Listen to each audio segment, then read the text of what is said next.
एक तरीके से हम इसको अंतिम वो समझ के मान के चल रहे हैं।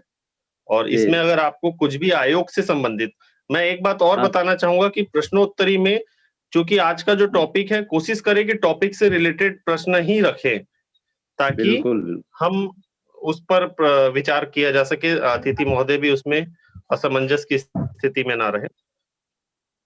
ठीक है, मैं सभी को म्यूट ऑल कर रहा हूँ। जी, जी। हमारे साथ हमारे राज्य सूचना आयुक्त श्री राहुल सिंह जी हमारे साथ जुड़ चुके हैं।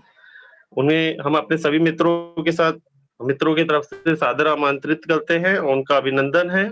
उन्हें नमस्कार सर, आपको नमस्कार सर। धन्यवाद Devendra Agrawal ji. Thank you sir. तो हम लोग सेशन शुरू करें, अगर आप लोग। जी सर, समय हो चुका है, सेशन शुरू करते हैं। तो आज जो टॉपिक है, धारा 18 के तहत जैसे शिकायत होती है और धारा 19 के तहत अपील, इसको लेकर के अक्सर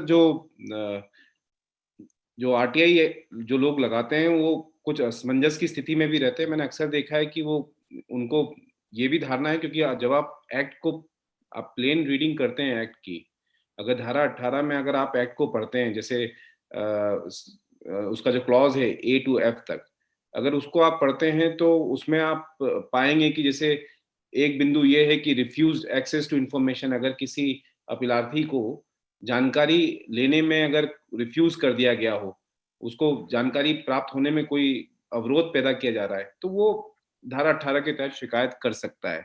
दूसरा बिंदु उसमें ये भी कहता है। सर, अगर आप अनुमति देंगे तो हम एक्ट के रूल्स को भी हम यहाँ पे शो कर सकते हैं स्क्रीन में, अगर आप अनुमति दे तो। या बिल्कुल, आप स्क्रीन शेयर कर दीजिए आप। जी सर, थैंक यू सर। जी, अब आप देखिए, अब जैसे दूसरा बिंदु जो है, क्लॉज सी जो है, वो कहता है कि जिस अपीलकर्ता को अगर रिक्वायर्ड उसका जो रिस्पॉन्स है वो नहीं मिला है, जो उसने आरटीआई अपील फाइल की है, तो वो भी इसमें धारा 18 के तहत शिकायत कर सकता है। ई बिंदु कहता है कि मान लीजिए कि कोई इनकम्प्लीट या मिसलीडिंग इंफॉर्मेशन दे दी गई है, तो वो भी शिकायत कर सकता है। उसके बाद आप एफ बिंदु देखिए, तो उसमें ये भी है कि अगर कोई भी मान लीजिए कि जानकारी लेने के लिए अगर कोई इससे अलग कोई इससे संबंधित अनुरोध या अधिनियम के अधीन अभिलेख तक पहुंच प्राप्त करने हेतु कोई भी विषय है, वो उसके तहत आ सकता है। कुल मिलाकर के धारा 18 को जब आप ऐसे पढ़ते हैं तो ये आभास देता है कि ये बिल्कुल, मतलब आप हर जो आप अपील में करते हैं वो धारा 18 के तहत कर सकते हैं। आप उसके तहत आप सीधे डायरेक्टली आप इंफॉर्मेशन कमीशन को आप सीधे धारा 18 के तहत निःशुल्क शिकायत कर सकते हैं और एक्शन के लिए आप कह सकते हैं पीआईओ के अगेंस्ट। लेकिन प्रैक्टिकल इम्प्लीकेशंस क्या है उसके? क्योंकि जब आप एक्ट पढ़ रहे हैं तो एक्ट में तो ये लिखा हुआ है, और धारा 19 में भी वही चीजें और धारा 18 में भी वही है कि अगर जानकारी से पहुंच से इनकार कर दिया जाता है, सूचना तक पहुंच के लिए इनकार कर दिया जाता है, या कोई बाधा पहुंचाई जाती है, या इनकम्प्लीट इंफॉर्मेशन दी जाती है, तो उसके तहत अपीलकर्ता डायरेक्टली सूचना आयोग को शिकायत कर सकता है। इसको लेकर के एक मामला गोवा का मामला है, गोवा इंफॉर्मेशन कमीशन का मामला था, और ये बॉम्बे हाई कोर्ट में जस्टिस एस ए बोबडे ने इनको इस पर फैसला सुनाया था। 28 जुलाई 2011 का यह फैसला था। उसमें व्यवस्था बहुत क्लियर है। इंफॉर्मेशन कमीशन ने, गोवा इंफॉर्मेशन कमीशन ने धारा 18 के तहत अपील ये शिकायत को स्वीकार करते हुए जानकारी देने के आदेश दे दिए थे उसमें, और पेनलाइज कर दिया था इनफैक्ट। तो उसमें जो रिस्पोंडेंट थे वो हाई कोर्ट में गए, उन्होंने ये कहा कि देखिए, ये सेक्शन 18 में ये इंफॉर्मेशन कमीशन का जुरिडिक्शन नहीं है कि वो शिकायत को सुने और उस पर कोई कार्रवाई करे। जब हाईकोर्ट के सामने मामला आया तो उन्होंने जब पूरी फाइल मंगवाई, और फाइल में तमाम तथ्य सामने थे कि एप्लीकेंट जो था, एप्लीकेंट धारा 18 के तहत उन्होंने जो शिकायत की थी उसके पीछे जो बेस था उनका, वो ये था कि एक आरटीआई अपील उन्होंने दायर की, उसके बाद उस आवेदन दिया। आवेदन के बाद वो उन्होंने धारा 19 के तहत प्रथम अपील अधिकारी के इसमें भी गए, और फिर प्रथम अपील अधिकारी के निर्णय से असंतुष्ट होते हुए वो सीधे धारा 18 में उन्होंने शिकायत कर दी। कोर्ट का इसमें ये मानना था कि एक रूलिंग, एक अपीलेट प्रोसेस है, तो वो अपीलीय प्रक्रिया क्या है? आप अगर अपीलीय प्रक्रिया ये होती है कि आपने एक व्यवस्था बनी हुई कि एक आरटीआई आवेदन आता है, उसके बाद एक प्रथम अपील होती है, और प्रथम अपील के बाद द्वितीय अपील होती है। तो ये प्रोसेस है। अब हो क्या रहा है इस केस में कि अपीलीय प्रोसेस को ब्रेक करके बीच में ही आवेदक जो हैं वो पहुंच गया, कहते हैं कि नहीं, इसमें आप जुर्माना लगाइए। मतलब वो अपील के तहत नहीं गए, वो सीधे कंप्लेंट के तहत आ गए। कुल मिलाकर के जस्टिस एस ए बोबड़े ने इसमें रूलिंग दी कि धारा 18 के तहत इसमें जो जो पेनल्टी है वो गलत है, और उन्होंने बोला कि इसमें अपीलीय प्रोसेस का इसमें फॉलो करना चाहिए। अब इसका क्या दूसरा क्या मतलब निकलता है कि मान लीजिए कि इधर तो उन्होंने माना था कि जानकारी लेने के लिए, और अगर आप मान लीजिए कि कोई ऐसे आरटीआई आवेदक हैं जो कहते हैं कि ठीक है, मुझे जानकारी की आवश्यकता नहीं है, और वो उन्होंने एक आरटीआई आवेदन लगाया और उनको रिफ्यूजल हो गया, उन्होंने बोला मुझे जानकारी नहीं चाहिए, क्योंकि सुप्रीम कोर्ट में एक मामला, सुप्रीम कोर्ट में भी सेटल हो चुका है कि इंफॉर्मेशन धारा 18 के तहत नहीं दी जाएगी। उसमें पावर नहीं है इंफॉर्मेशन कमीशन की।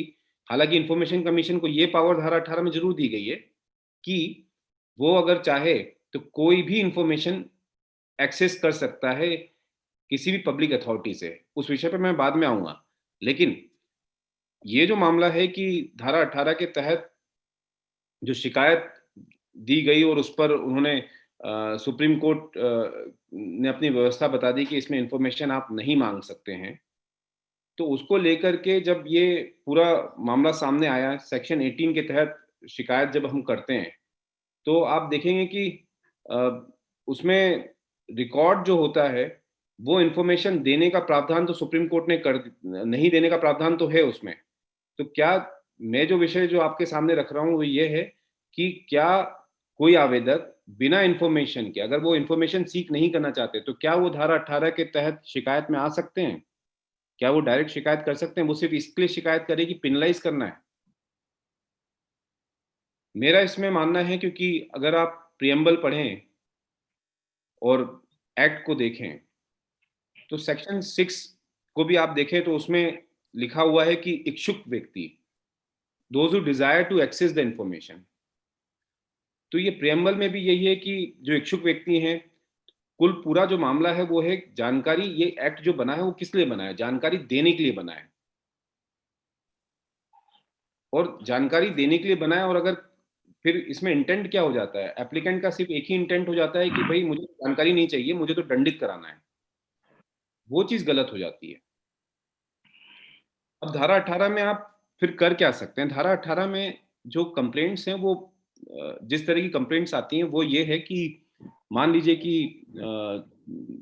आप इंफॉर्मेशन लेने के लिए जाते हैं और वो सामने जो पीआईओ जो हैं वो कह दें कि यहाँ पर हमारे सामने हम इसमें आपका आरटीआई एप्लीकेशन एंटरटेन ही नहीं करेंगे।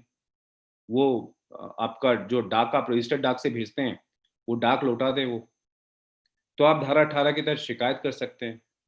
और ऐसे कई मामले भी हुए हैं जहाँ पे डाक लौटा दी गई है और उस पर फिर 25,000 रुपए का जुर्माना भी किया गया है पीआईओ के ऊपर, डाक लौटाने के ऊपर। उसके बाद अगर मान लीजिए कि फीस को लेकर के अगर कोई विसंगति होती है जिसमें ऐसा लगता है कि उसमें फीस गलत ली जा रही है, तो उसमें आप कंप्लेंट करके व्यवस्था सीधे डायरेक्ट आप ले सकते हैं। तो फोटोकॉपिंग की जो फीस होती है या कोई ऐसी फीस का विषय हो, तो उसको लेकर के आप कंप्लेंट कर सकते हैं डायरेक्टली। अब अब जैसे फीस के जो फॉर्मेट हैं कि नगद पैसा आप देना चाहते हैं और वो नहीं ले लिया जा रहा है। हालाँकि मेरा उसमें ये मानना है कि आप नगद और इसके चक्कर में ना पड़े, आजकल व्यवस्था ऑनलाइन की है। तो ऑनलाइन ट्रेज़री पे जाकर के आप ऑनलाइन उसका वो फीस कटाएं, रजिस्टर्ड पोस्ट से आप भेजें।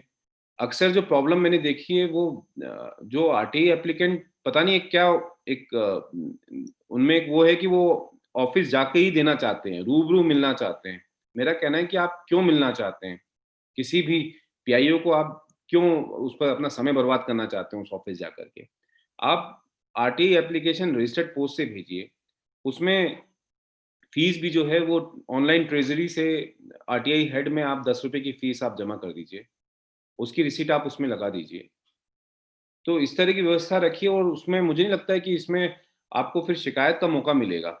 और शिकायत का जो अगर मौका मिलता है तो उसका आधार बहुत सामने रहेगा, क्योंकि अगर आप पर्सनल जाते हैं और पर्सनल अगर आपसे आरटीआई आवेदन लेने से मना कर दिया जाता है तो आपके पास क्या प्रूफ़ है? अगर आप सिर्फ शिकायत करते हैं तो वो शिकायत का क्या होगा? कुछ नहीं होगा, क्योंकि आपके पास प्रूफ़ नहीं रहता है कि आपका आरटीआई आवेदन लेने से मना किया। वो तो लिख कर के देने से रहे वो लोक सूचना अधिकारी कि ये आए थे सज्जन और मैं इनका आरटीआई आवेदन नहीं ले रहा हूँ। लेकिन रजिस्टर्ड पोस्ट एक ऐसा माध्यम है कि अगर उसको वापस लौटाया जाता है, तो उसमें अगर लिख दिया वो जो पोस्टमैन है वो अक्सर लिख देते हैं कि ये डाक इन्होंने लेने से मना किया।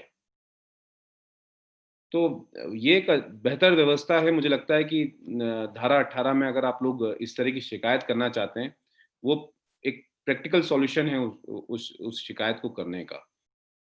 तो उसमें कुल मिलाकर के एक्ट में जो प्रोविज़न की बात करता हूँ कंप्लायंस की, ये बड़ा इंटरेस्टिंग है कि आप देखें कि धारा 18 में एक्ट को ये जो सिविल संहिता के कुछ अधिकार प्राप्त हैं, उसके तहत वो किसी भी अथॉरिटी को सम्मन कर सकते हैं, उसमें जानकारी के लिए बाध्य कर सकते हैं।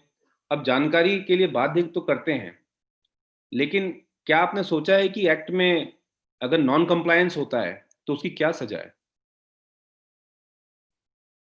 मेरे हिसाब से एक्ट साइलेंट है इस मामले में। अगर आप किसी अधिकारी से कोई जानकारी आप मँगवाते हैं, क्योंकि ये किसी भी लोक प्राधिकारी से आप मँगवा सकते हैं, धारा 18 के तहत। वो सिर्फ़ पीआईओ से नहीं मँगवाते हैं, आप किसी भी अधिकारी से मँगवा सकते हैं। वो अगर व्यक्ति अगर नॉन कंप्लायंस करता है, तो आप क्या करेंगे? एक्ट में जो प्रोविज़न है, अगर आप धारा 20 और धारा 20(1) देखें, तो वो दोनों प्रोविज़न सिर्फ़ पीआईओ पर लागू होते हैं। पीआईओ शब्द यूज़ किया हुआ है। ये नहीं लिखा है कि पब्लिक अथॉरिटी या कोई अन्य अधिकारी, पीआईओ लिखा हुआ है। तो मान लीजिए कि ऐसी स्थिति जहाँ जिले में आप कलेक्टर को आप बोलते हैं कि भई ये इन्फॉर्मेशन आप प्रोवाइड करिए, तो उसमें उसके खिलाफ एक्शन का क्या आधार बनेगा अगर नॉन कंप्लायंस होता है?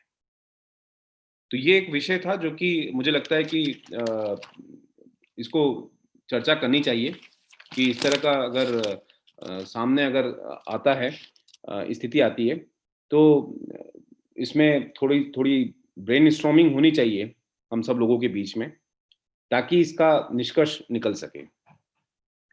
सेक्शन 19 में सुप्रीम कोर्ट ने भी माना है कि ये कंप्लीट रेमेडी है।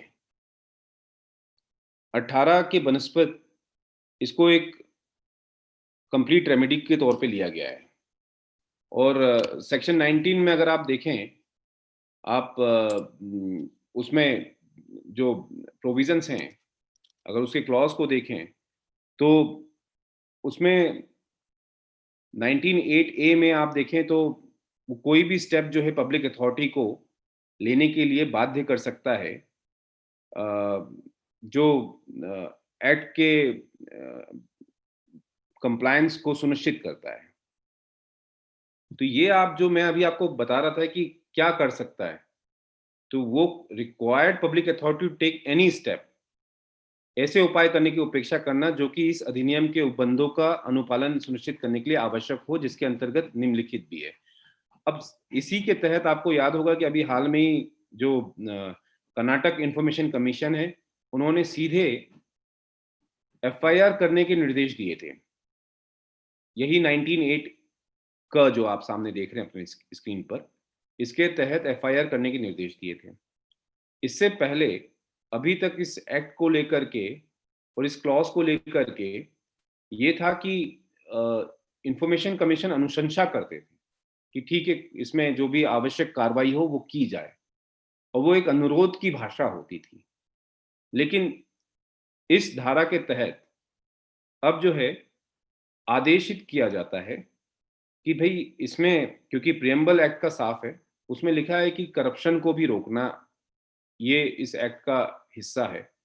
और अगर इंफॉर्मेशन कमीशन को ये व्यवस्था उसके सामने क्लियर हो जाती है कि इस प्रकरण में अगर एफआईआर होती है और करप्शन रुकेगा, तो डेफिनिटली ये एक आयोग का एक अधिकार क्षेत्र है कि जहां वो अ, लोक प्राधिकारी को इसमें आदेशित कर सकता है।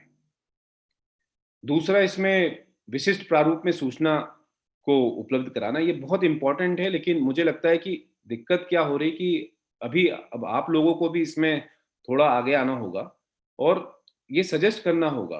अगर आप देखिए गवर्नमेंट की वेबसाइट पे जाकर के क्या वो प्रारूप सही है जो जो इन्फॉर्मेशन वो प्रोवाइड कर रहे हैं, या उसमें कोई मॉडिफिकेशन की ज़रूरत है।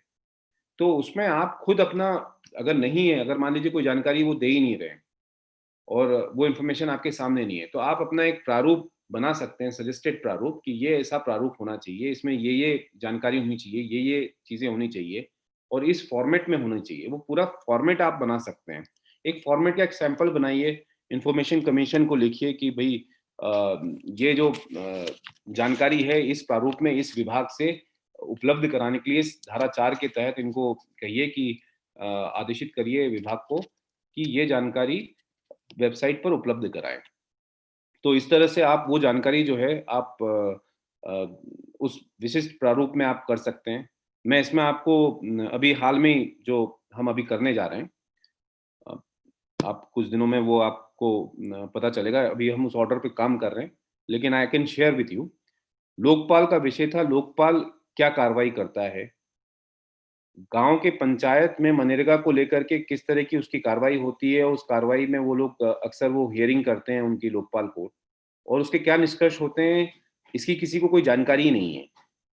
शिकायतकर्ता अक्सर भटकते रहते हैं और वो जानकारी लेने के लिए। यहाँ स्थिति ये है मध्य प्रदेश में कि शिकायतकर्ता लोकपाल ऑफिस गए और लोकपाल ऑफिस में वहाँ पर किसी ने कोई जवाब नहीं दिया, उनको लौटा दिया, बोला यहाँ आरटीआई आवेदन स्वीकार ही नहीं किया जाता है। दूसरा, उन्होंने फिर इसमें लोकपाल ऑफिस लोकायुक्त ऑफिस के इसमें था, प्रीमाइसेस में था, तो उनको ये गलतफ़हमी हो गई कि ये लोकायुक्त का हिस्सा है। तो उन्होंने लोकायुक्त में उन्होंने आरटीआई आवेदन लगा दिया लोकपाल की इन्फॉर्मेशन के लिए। उन्होंने उसको भोपाल लोकायुक्त को भेज दिया। भोपाल लोकायुक्त ने पंचायत सचिव को भेज दिया। पंचायत सचिव ने मनरेगा को भेज दिया। लोग फिर वहाँ से लोकपाल लिख रहे हैं कि आप बताइए क्या करना है, क्या व्यवस्था है? कुल मिलाकर मामला हमारे सामने आया है अभी। अब हम उसमें व्यवस्था ये देने जा रहे हैं कि लोकपाल का हमने उसमें बता दिया है कि भई ये लोक प्राधिकारी होते हैं, ये तय है, क्योंकि सरकार से इनको मानदेय मिलता है, भत्ता मिलता है, जो इनके नीचे कर्मचारी काम करते हैं उनका उनकी सैलरी ये पाते हैं। तो ये कंप्लीटली ये लोक प्राधिकारी हैं, इनका गठन, इनका अस्तित्व ही एक्ट के तहत आया है, इसलिए भी ये लोक प्राधिकारी की श्रेणी में है। और दूसरा, 2011 से चल रहे हैं, ये बड़ा खेद का विषय है कि 2011 से अभी 2020 तक इनके यहाँ व्यवस्था ही नहीं हुई है कि पीआईओ कौन है और अपीली अधिकारी कौन है। चौथा, उसमें जो सारी रिपोर्ट जाती है वो प्रमुख सचिव स्तर पर जाती है, और सचिव जो है वो इसमें पंचायत विभाग के मंत्रालय के सचिव जो होते हैं वो लोकपाल की नियुक्ति में उनकी भूमिका रहती है। तो हमने इसमें ये माना है कि एक तो ये व्यवस्था इसके नियंत्रणाधीन है, क्योंकि कोई भी एक्शन जो सजेस्ट करते हैं लोकपाल, वो पंचायत सचिव और उसके डिपार्टमेंट के थ्रू रूट करवाते हैं। तो इसमें हमने ये पाया कि चूँकि ये व्यवस्था पूरी प्रमुख सचिव के नियंत्रणाधीन मान रहे हैं हम इस व्यवस्था को, तो हमने फिर प्रमुख सचिव को इसमें आदेशित करने जा रहे हैं कि ये एक पर्टिकुलर फॉर्मेट है। आप इसको एक तो तत्काल वेबसाइट पर ये फॉर्मेट में लोकपाल की सारी इन्फॉर्मेशन आप उसको अपलोड करवाइए, और उसमें पूरा मतलब उसमें हमने ये दिया है कि जो शिकायत आएगी, शिकायतकर्ता का आप जो वो कंप्लेंट है, उसको भी आप अपलोड करेंगे। जो निष्कर्ष आता है लोकपाल का उसको भी अपलोड करेंगे। साथ में उसमें अगर मामला लंबित है और अगर निराकृत हो चुका है तो वो भी आप उसको दर्शाएँगे, क्योंकि लोकपाल एक्ट में अगर आप पढ़ेंगे तो उसमें साफ लिखा हुआ है कि 15 दिन जो है वो नॉर्मल केसेस के लिए और 45 डेज़ जो हैं वो जटिल केसेस के लिए उसमें फिक्स हैं। और लोकपाल बहुत सशक्त एक्ट है, वो उनके पास तो ये भी प्रोविज़न है कि वो कंप्लेनेंट को भी पेनलाइज़ कर सकते हैं, उन पर भी फाइन लगाते हैं। तो कुल मिलाकर के प्रमुख सचिव को ये आदेश किए करने वाले हैं और उसमें व्यवस्था ये भी कर रहे हैं कि 1 महीने का समय दे रहे हैं उनको ये सारी व्यवस्था बनाने के लिए कि इससे रिलेटेड आरटीआई कहाँ पे लगेगी, ये शासन को तय करना है और शासन हमें बताएगा 1 महीने में तय करके कि ये व्यवस्था पंचायत विभाग में लगेगी या फिर ये व्यवस्था लोकपाल के स्वयं के कार्यालय में लागू होगी। 1 महीने बाद अगर नहीं होता है, तो हमने ये भी लिख दिया उसमें, क्योंकि ये व्यवस्था इसमें आदेशित किया जा रहा है प्रमुख सचिव को और चूँकि ये व्यवस्था पूरी तरह से प्रमुख सचिव के कार्यक्षेत्र का मामला है और उनके नियंत्रणाधीन है, तो इस मामले में अगर बाद में हमारे सामने अगर धारा 18 के वॉयलेशन के तहत शिकायत आती कि यहाँ पर कोई लोक प्राधिकारी मौजूद नहीं है या फिर यहाँ पर हमें इन्फॉर्मेशन नहीं मिल रही है, तो ऐसी स्थिति में हम इनको डीम्ड पीआईओ मानेंगे, जो प्रमुख सचिव हैं पंचायत के, और उनको उनके ऊपर अ, धारा 18 में वॉयलेशन के तहत उनके ऊपर कार्रवाई की जाएगी। तो ये व्यवस्था हम लोग अब करने जा रहे हैं।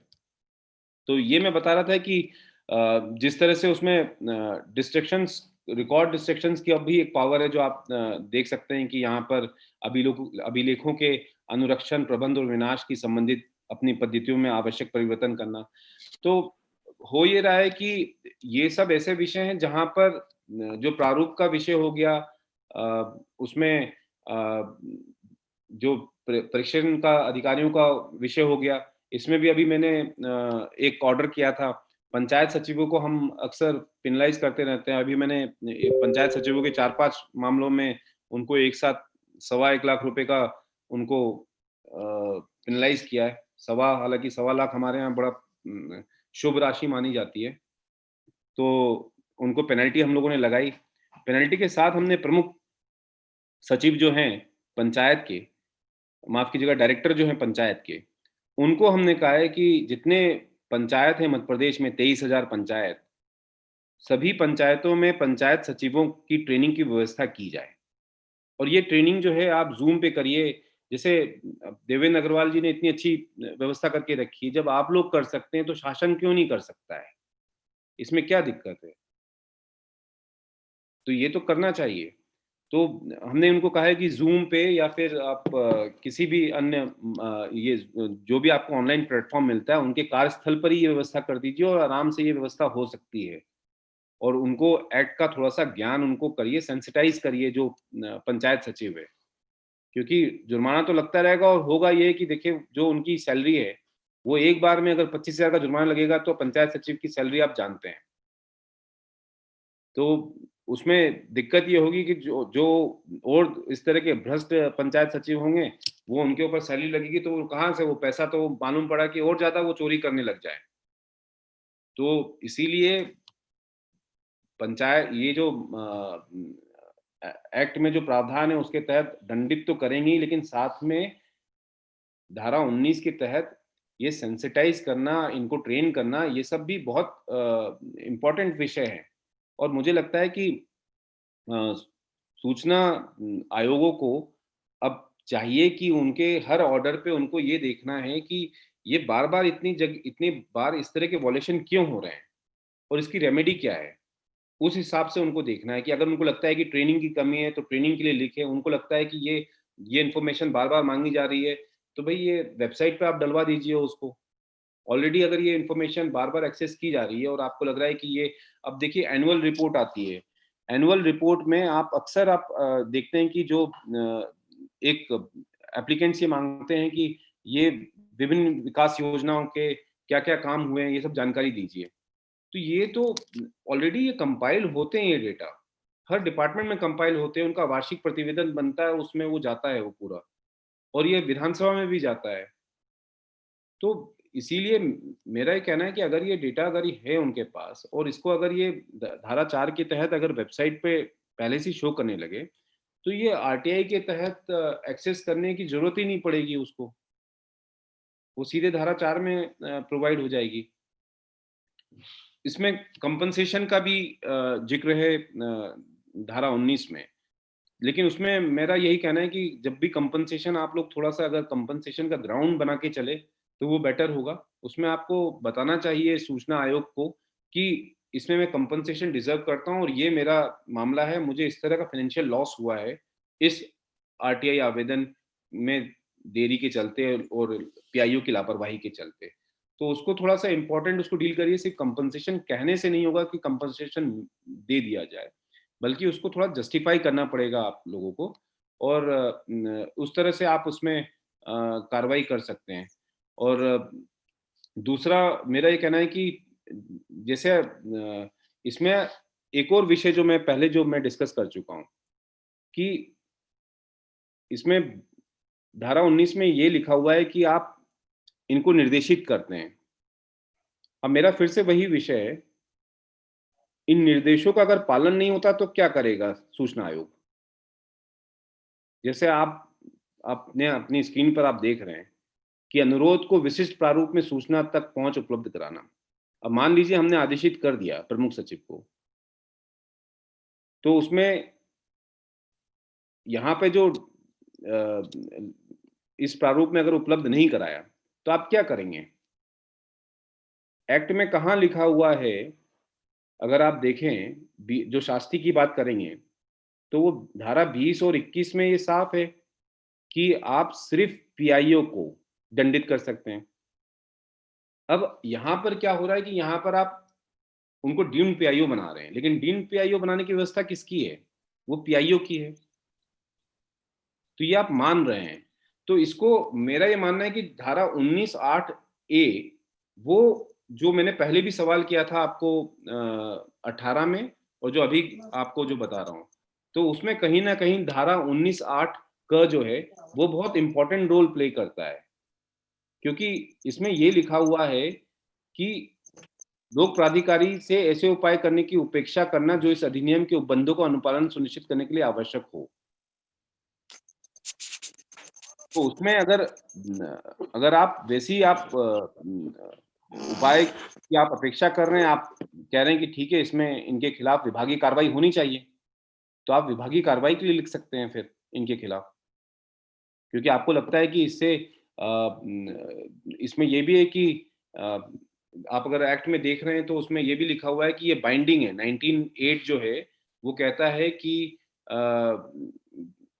ये जो इंफॉर्मेशन कमीशन का जो डिसीजन है वो बाइंडिंग रहेगा पब्लिक अथॉरिटी के ऊपर, लेकिन पब्लिक अथॉरिटी अगर वो ऑर्डर नहीं माने, उसका नॉन कंप्लायंस हो, तो वो धारा 20 और 21 में उसकी रेमेडी नहीं है, क्योंकि उसमें पब्लिक अथॉरिटी शब्द है, पब्लिक अथॉरिटी के ऊपर बाइंडिंग है। वो धारा 20-21 में पब्लिक इंफॉर्मेशन ऑफिसर के ऊपर है, तो पीआईओ के ऊपर है। तो इसीलिए इसको थोड़ी इस पर चर्चा करने की जरूरत है। और इनफैक्ट अब हम लोग मुझे लगता है कि टाइम अब हो रहा है 7:34 हो गए हैं, तो हम लोग इस पर 5 मिनट है सर अभी। नहीं ठीक है, चर्चा कर लेते हैं, क्योंकि मुझे एक बात है देवेंद्र जी, मुझे ये इस चीज का आभास है कि हमारे पास सवाल हमेशा ज्यादा होते हैं और समय कम होता है। जी सर। तो नहीं बिल्कुल सर, आप सही बोल रहे हैं, लेकिन कुछ हमारे बीच में असमंजस की स्थिति कई बार बनी हुई है। जैसे कि सर हम अभी जैसे स्क्रीन में ही देख रहे हैं कि धारा 19(8) में लोक प्राधिकारी से शिकायतकर्ता को उसके द्वारा सहन की गई हानि या अन्य नुकसान के लिए प्रतिपूरित करने की अपेक्षा की गई है। जी तो ऐसी स्थिति में चूंकि यहाँ पे लोक प्राधिकारी बोला गया है, पब्लिक अथॉरिटी की बात की गई है, तो इसके लिए जिम्मेदार आखिर जो शासकीय धन की क्षति होगी उसमें, उसके लिए किसे जिम्मेदार बनाया जाएगा? देखिए, ये आपने बहुत सही सवाल किया है इसमें देवेंद्र जी।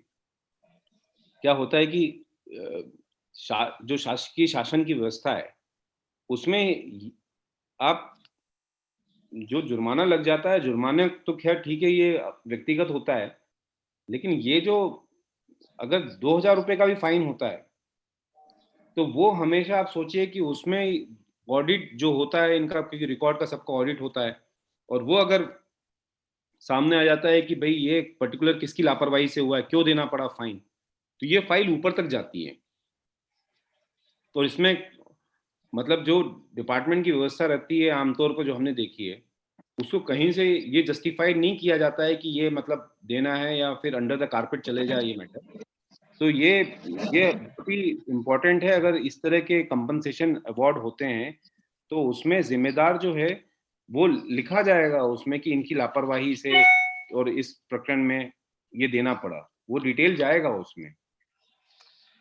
जैसे तो मतलब सर, लोक प्राधिकरण में तो हर चीज के लिए अलग अलग दायित्व होते हैं। जैसे कि अभी मुझे कुछ दिन पहले ही छत्तीसगढ़ शासन से एक आदेश मिला है, 4-5 दिन पहले ही। जी उसमें स्पष्ट तौर पे हम साल भर से लगे हुए थे कि लोक प्राधिकारी या लोक प्राधिकरण जो है धारा 4 का प्रकटीकरण नहीं कर रहे हैं, और हम्म, इसके लिए जो जानकारियां जो हमें मिल जानी चाहिए वो हमें नहीं मिल पा रही है। तो वो जो जानकारी हमने अगर उसी से रिलेटेड हमने जानकारी मांगी है, और उसके लिए पीआईओ लोक प्राधिकरण के उस जिम्मेदार अधिकारी, वरिष्ठ अधिकारी या नोडल अधिकारी को डीम्ड पीआईओ नहीं बना रहा है, हम्म, तो सूचना अधिकारी जिम्मेदार हो वो समझ में आता है। लेकिन अगर वो उसको डीम्ड पीआईओ बना दिया है, तो उसके लिए लोक प्राधिकरण के मुखिया पर, जिसको ये काम करना है या करवाना है, उस पर कार्रवाई होनी चाहिए, या बिल्कुल। उससे शास्ती इसकी वसूली होनी चाहिए। देखिए उसमें यही मेरा ये कहना है कि यही मैं बोल रहा हूँ कि एक्ट कई मामलों में इसको लेके साइलेंट है। अभी जैसे आपने कहा कि लोक प्राधिकारी से शिकायत को उसके द्वारा सहन की गई, जैसे हम कंपनसेशन की बात कर रहे हैं। अब मान लीजिए कि लोक प्राधिकारी नहीं दे, लोक प्राधिकारी नहीं दे कंपनसेशन, जी। आप लोक प्राधिकारी के खिलाफ क्या एक्शन लेंगे?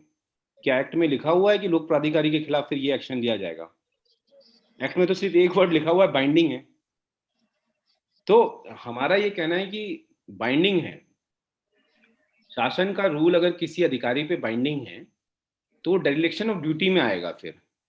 और मुझे लगता है कि ऐसे मामलों में सूचना आयोग को चाहिए कि ऐसे लोक प्राधिकारियों के खिलाफ, जो भी उसमें जो उसके मुख्य प्रमुख मुखिया हों, उनके खिलाफ विभागीय कार्रवाई के लिए उसमें कार्रवाई की जाए।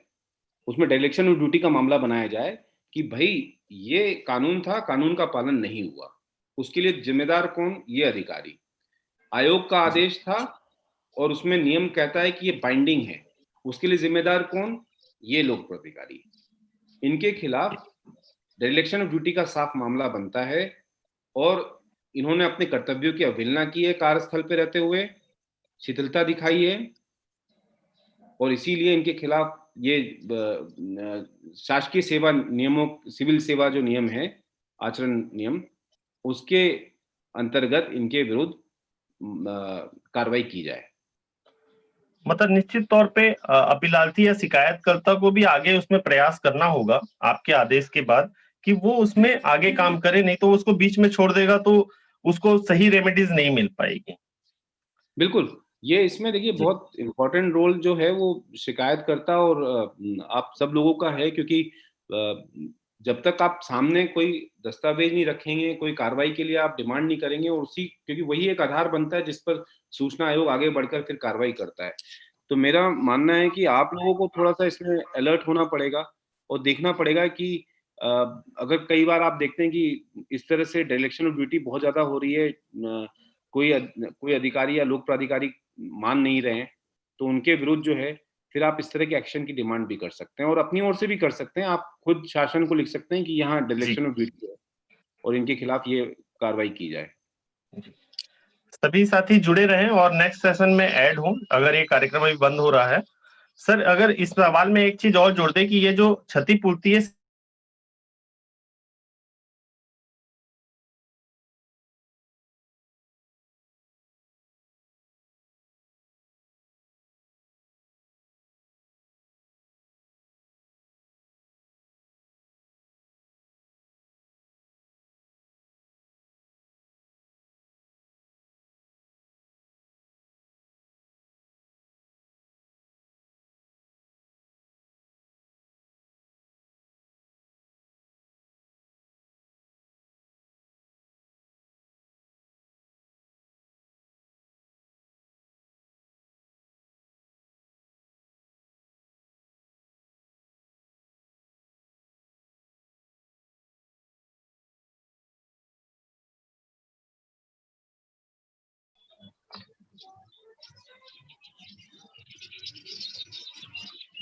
मैं सभी साथियों को कहना चाहूंगा कि वो अपने प्रश्न चैट बॉक्स में लिख दें, क्योंकि हम पहले जो कॉमन क्वेश्चंस हैं, जो कॉमन क्वेश्चन जो लगभग सभी साथियों को रहता है, उन क्वेश्चंस को पहले हम सर से निराकृत कर लेते हैं, ताकि हो सकता है कि उन प्रश्नों के जवाब में ही आपके सवाल का जवाब भी छुपा हो।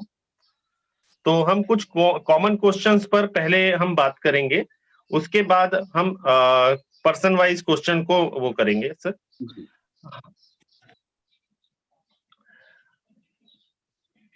सर, मैं जैसा ये पूछना चाह रहा था कि जो ये 19(8) की जो शास्ति है, ये क्षतिपूर्ति है, यह सिर्फ शिकायत के प्रकरण में मिलेगी कि अपीलार्थी के अपील के प्रकरण पर भी मिल सकती है? क्योंकि यहाँ पर लोक प्राधिकारी से शिकायतकर्ता को शब्द का इस्तेमाल हुआ है।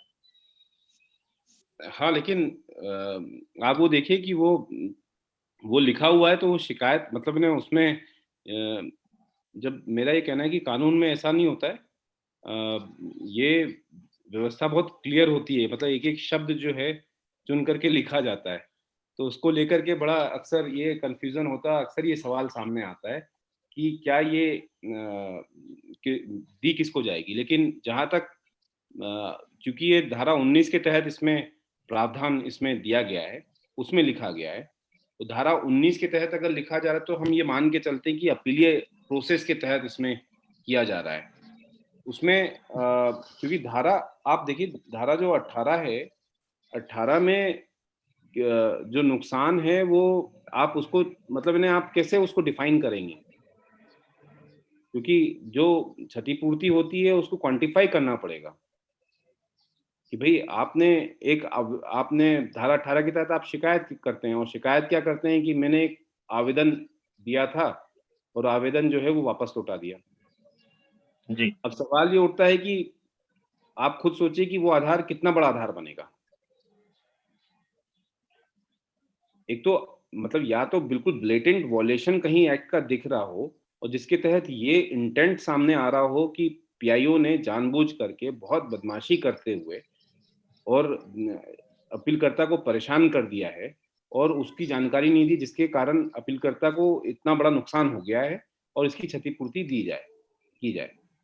तो वो धारा 18 में वो थोड़ा मुश्किल होता है, और धारा 19 में क्योंकि एक प्रोसेस है, और प्रोसेस में वो सामने दिख रहा है कि लोक सूचना अधिकारी जो है उसमें क्या कार्रवाई कर रहे हैं, नहीं कर रहे हैं।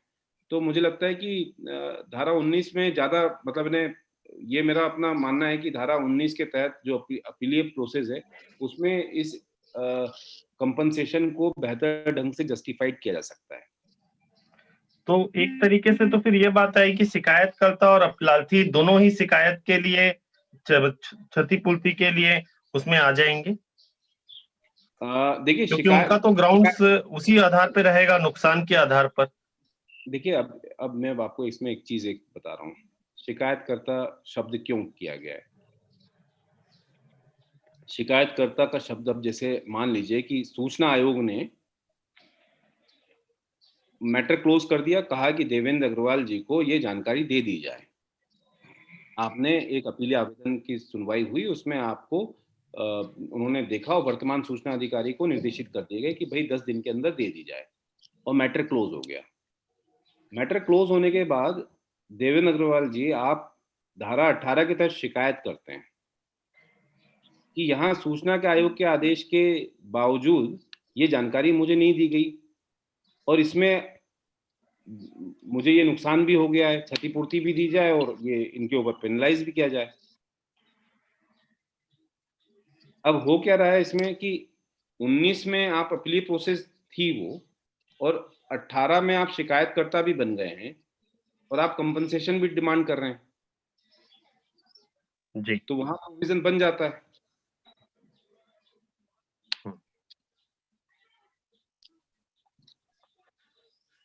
सर, ये जो पेनल्टी लगाने के लिए जो गणना का आधार होना चाहिए, वो किस तरीके से शिकायतकर्ता करे, या फिर आयोग जो है उस पर निर्णय किन गणना को ध्यान पे रखते हुए दे, इस पर कुछ आप ब्रीफ कर सकेंगे? जो पेनल्टी लगाने की जो गणना है वो तो मतलब वो तो 250 रुपए पर डे के हिसाब से पेनल्टी, क्षतिपूर्ति सर। क्षतिपूर्ति की। अच्छा, क्षतिपूर्ति की देखिए उसमें क्षतिपूर्ति कंपनसेशन में तो आप ये स्पष्ट है कि जैसे हम लोग कई बार ये भी देखते हैं कि अ, आवेदक जो हैं वो काफ़ी दूर-दराज इलाके से आए हैं और एक अमाउंट हमने ले लिया कि भई ट्रेन का यहाँ से लेके यहाँ तक 4 बार कमीशन में आ चुके हैं, तो इतना खर्चा हो जाता है। दूसरा रुकने का भी इतना एक बेसिक अमाउंट आपने जोड़ लिया उसमें। तो और उसमें दिख रहा है कि आवेदक को इसलिए परेशान होना पड़ रहा है क्योंकि लोक सूचना अधिकारी नहीं आ रहे हैं या जवाब भी नहीं दे रहे हैं।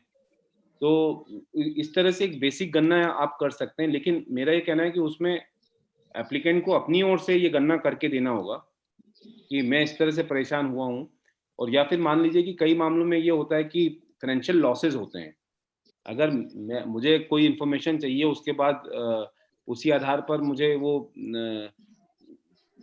अपनी कुछ मुझे मान लीजिए कि उसमें आगे मुझे प्रॉपर बिजनेस से रिलेटेड मुझे कहीं बिडिंग करनी है उस इन्फॉर्मेशन के आधार पर, या फिर मुझे जानकारी नहीं मिली और मेरा गलत प्रोसिक्यूशन हो गया। अगर जानकारी मिल जाती तो उस आधार पे मैं अपनी निष्पक्षता साबित कर सकता था। तो यहाँ पर आप उसके कारण आपको जेल हो गई हो, पुलिस पकड़ के ले गई हो और उसमें आपको फाइनेंशियल लॉसेस हो गए हों, तो वहाँ आप फिर वो आधार बना सकते हैं कि मेरे को इस तरह से फाइनेंशियल लॉसेस हुए और अगर सही में उसी समय जानकारी मिल जाती और ये जानकारी मुझे बाद में मिली, उस जानकारी के आने के बाद मैं अपनी बेल ले पाया। लेकिन ये जानकारी मैंने पहले माँगी थी, 48 घंटे माँगी थी और 48 घंटे में नहीं मिली इसलिए मुझे जेल हो गई और मुझे बेल बाद में मिली और बेल तब मिली जब मुझे ये जानकारी मिल गई। तो वो एक आधार बन जाता है, क्लियर कट आधार बनता है कि भई ये अगर जानकारी अगर पहले मिल गई होती, तो वो उनको बेल सिक्योर कर ली होती। तो यहाँ पे वो अब दिखा देते हैं कि भई इतना मुझे नुकसान भी हो गया उस चक्कर में। तो इस सर, गणना अभी आपने बताया था कि आपने ₹1.25 लाख का एक क्षतिपूर्ति लगाया है कुछ एक दिन एक के पुराने प्रकरण। कुछ नहीं है, ये पेनल्टी लगाई थी। जी, तो इस ₹1.25 लाख 5 की गणना का आधार किस तरीके से आपने तैयार किया? नहीं, सवाल आप वो 5 एक एप्लीकेंट एक ही थे और 5 पीआईओ थे। ओह! तो वो उस हिसाब से वो सवा लाख का प्रसाद बन गया। जी सर। सर, ये भ्रम क्यों हम बना रखे हैं कि 18 सिर्फ़ शिकायत के लिए और 19 धारा 19 सिर्फ़ अपील के लिए है? जबकि अगर हम प्रोसीजर देखें 18(3) में भले प्रोसीजर में जाँच करने के विषय को उल्लेख करते हुए ज़रूर आया है, लेकिन हम सारी प्रोसीजर अपील में भी अपना रहे हैं। 18(1) में जितनी चीज़ें लिखी हुई हैं, वो भी अपील का एक आधार होता ही है। बिल्कुल, और वही चूँकि इसलिए मैं ये कहता हूँ कि चैप्टर 5 पूरा का पूरा एक सब्जेक्ट पर है, तो हम 18 और 19 को अलग-अलग क्यों इसमें करना चाहते हैं? हाँ, ये तो पूरा एक प्रोसीजर हो गया 18 से लेके 20 तक का। हाँ, तो अब वो दिक्कत वो भ्रम की स्थिति इसलिए बनती है क्योंकि धारा 18 में आपको बताया गया है कि ये आप शिकायत डायरेक्ट आप ले सकते हैं, और वो निःशुल्क व्यवस्था है। तो इसीलिए ये लोग उससे कन्फ्यूज़ हो गए हैं कि धारा 18 शॉर्टकट भी है। कई लोगों को कन्फ्यूज़न ये हो गया था पहले कि धारा 18 एक शॉर्टकट हो गया है, अगर आप एपेलेट प्रोसेस को शॉर्टकट करके डायरेक्ट आप धारा 18 में रेमेडी प्राप्त कर सकते हैं, जो कि एक गलत व्यवस्था थी। क्योंकि आप ये देखिए कि अगर पार्लियामेंट में और इसमें जाकर के और इतने बड़े-बड़े कानूनविदों ने मिल कर के ये पूरा कानून जब बनाया होगा, तो उन्होंने बहुत बहुत क्लैरिटी के साथ बनाया होगा कि इसमें प्रोसेस जो है वो शिकायतकर्ता कौन होंगे और शिकायतकर्ता जो है वो कैसे आएँगे सामने, और अपील ये प्रोसेस जो है वो कैसे चलेगी और उसमें अपीलकर्ता की शिकायतों का निराकरण कैसे होगा। तो इसलिए तो मैं आपको कह रहा हूँ कि अपीलकर्ता बाद में जैसे ही मामला समाप्त हो जाता है, मान लीजिए कि सूचना आयोग के सामने और ऑर्डर निकल जाता है, आपका फाइनल ऑर्डर निकल गया, तो उसके बाद आप धारा 18 के तहत शिकायतकर्ता बन जाते हैं। उसी प्रकरण में अपील चल रही है, अपील खत्म हुई और जिस दिन खत्म हुई है, समाप्त हुई है, उस दिन से आप शिकायतकर्ता हैं उस प्रकरण में, क्योंकि वो अपील तो समाप्त हो चुकी है और अपील दोबारा तो आप उसमें अपील तो खुलेगी नहीं। एक बार प्रकरण समाप्त हो गया, तो अपील को वापस रिव्यू करने का कोई अधिकार ही ना खोलने का कोई उसमें प्रोविज़न है। तो जी, उसमें फिर एक सेपरेट फिर शिकायत दर्ज करके, उसके तहत फिर उसमें प्रकरण में कार्रवाई की जाएगी। जी। क्योंकि शिकायत तो हम आवेदन न की जानकारी समय सीमा पर ना मिलने के बाद भी कर सकते हैं, और अपील के डिसीजन में भी कोई चीजें आने के बाद भी कर सकते हैं। हमारे पास दोनों समय का कालखंड होता है शायद शिकायत के लिए, क्या सर? शिकायत में तो कोई कालखंड ही नहीं है। शिकायत में कोई इसमें टाइम लिमिट नहीं है देवेंद्र जी। शिकायत आप कभी भी आप कर सकते हैं। शिकायत में कोई अपीलीय प्रोसेस में टाइम लिमिट है, डिफाइन है टाइम लिमिट कि आप कब करेंगे, उसका प्रोसेस है। लेकिन शिकायत में कोई टाइम लिमिट का कोई जिक्र नहीं है। आप शिकायत एक भ्रांति और बनी हुई है हमेशा से कि जब लेकिन मेरा ही कहना है कि इसमें देवेंद्र जी इसका ये मतलब नहीं है कि शिकायत में अगर वो नहीं है, क्या कहते हैं, अगर कोई लिखा नहीं है, टाइमलाइन नहीं लिखा है, तो उसका ये नहीं अर्थ निकालना चाहिए कि 10 साल पुराना कोई अपील प्रोसेस है वो जो खत्म हो चुका है, उसमें 10 साल बाद जाकर के आदमी जाके उसमें शिकायत लगा दे और कहें कि नहीं अब उसमें निराकरण चाहिए, तो वो गलत होता है। वो इंटेंट देखिए, पूरा जो मामला है एक्ट को अगर आप देखें तो एक्ट डील कैसे कर रहा है, इवन पीआईओ के ऊपर पेनलाइज जो कर रहा है, जो आप क्षतिपूर्ति भी देते हैं, उसमें आप एक्ट की मूल भावना देखें और बाकी सब भूल जाएं। आप एक्ट की मूल भावना को देखिए और उसके आधार पर कार्रवाई करिए, तो वो आपको क्लैरिटी हो जाएगी कि इसमें क्या कार्रवाई हो सकती है या नहीं हो सकती है। क्योंकि इसमें पीआईओ की आप देखिए कि उसमें लिखा हुआ पेनलाइज करने का आधार क्या है। सिर्फ ये नहीं कि 30(1) का उल्लंघन हो गया तो पेनलाइज हो गया, उसमें शब्द क्या दिए हुए हैं, जानबूझ करके, असद्भावना पूर्वक, मतलब वहां इंटेंट दिखेगा।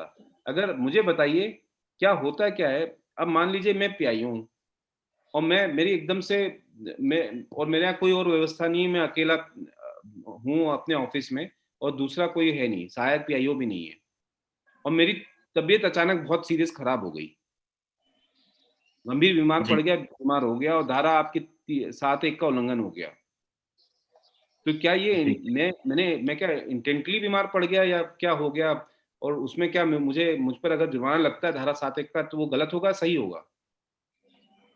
गलत होगा, डेफिनेटली गलत होगा। मैं वही कह रहा हूँ, इस एक्ट को अगर आपको समझना होगा तो उसको आप सीधे प्लेन शब्दों से मत जाइए, भावनाओं में जाइए और उसकी भाव को समझिए, मूल भाव को समझिए, इंटेंट क्या है, अपीलकर्ता का इंटेंट क्या रहा है, आप जो शिकायत करता है उसका इंटेंट क्या है, आप पीआईओ का इंटेंट क्या रहा है, उसको देखिए।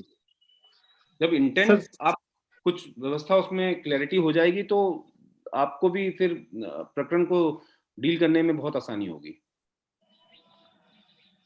सर, ये भी बात सामने आती है कि जब हम 20(1) पर कार्यवाही करते हैं, 20(1) पर आपने देखा कि उसने समय पे जानकारी नहीं दी या कुछ असद्भाव पूर्वक कार्यवाही किया है, तो आपने उसको नोटिस जारी कर दिया और उस पे शास्ति लगाने के लिए आपने प्रोसीजर भी ले लिया 20(1) में। लेकिन 20(2) जो 20(1) और 20(2) को जो दोनों चीजों में एक अंतर लाता है, वो एक चीज यही लाता है कि अगर कोई 20(1) की गलती लगातार कर रहा है कोई पीआईओ, तो वो 20(2) पर उस पर एक्शन के लिए आप लोग रिकमेंडेशन देते हैं, या कोई बहुत ही बड़ी कोई ऐसा गलती कर रहा है जानबूझ के जो प्रूव है, तब आप 20(2) पर देते हैं। उस समय हम 20(2) पे इसलिए नहीं दिया जाता है, 20(2) पे इसलिए नहीं देते हैं हम क्योंकि 20(2) रिकमेंडेशन है, अनुरोध, अनुशंसा, सॉरी, अब अनुशंसा ही होती है देवेंद्र जी, आदेश नहीं होता। जी, मतलब तो अगर किसी को क्षतिपूर्ति से पेनल्टी से फर्क भी तो पड़ना चाहिए ना, क्योंकि कई बार कुछ ऐसे भ्रष्टाचार होते हैं जो बहुत हाई अमाउंट्स के होते हैं और उनके लिए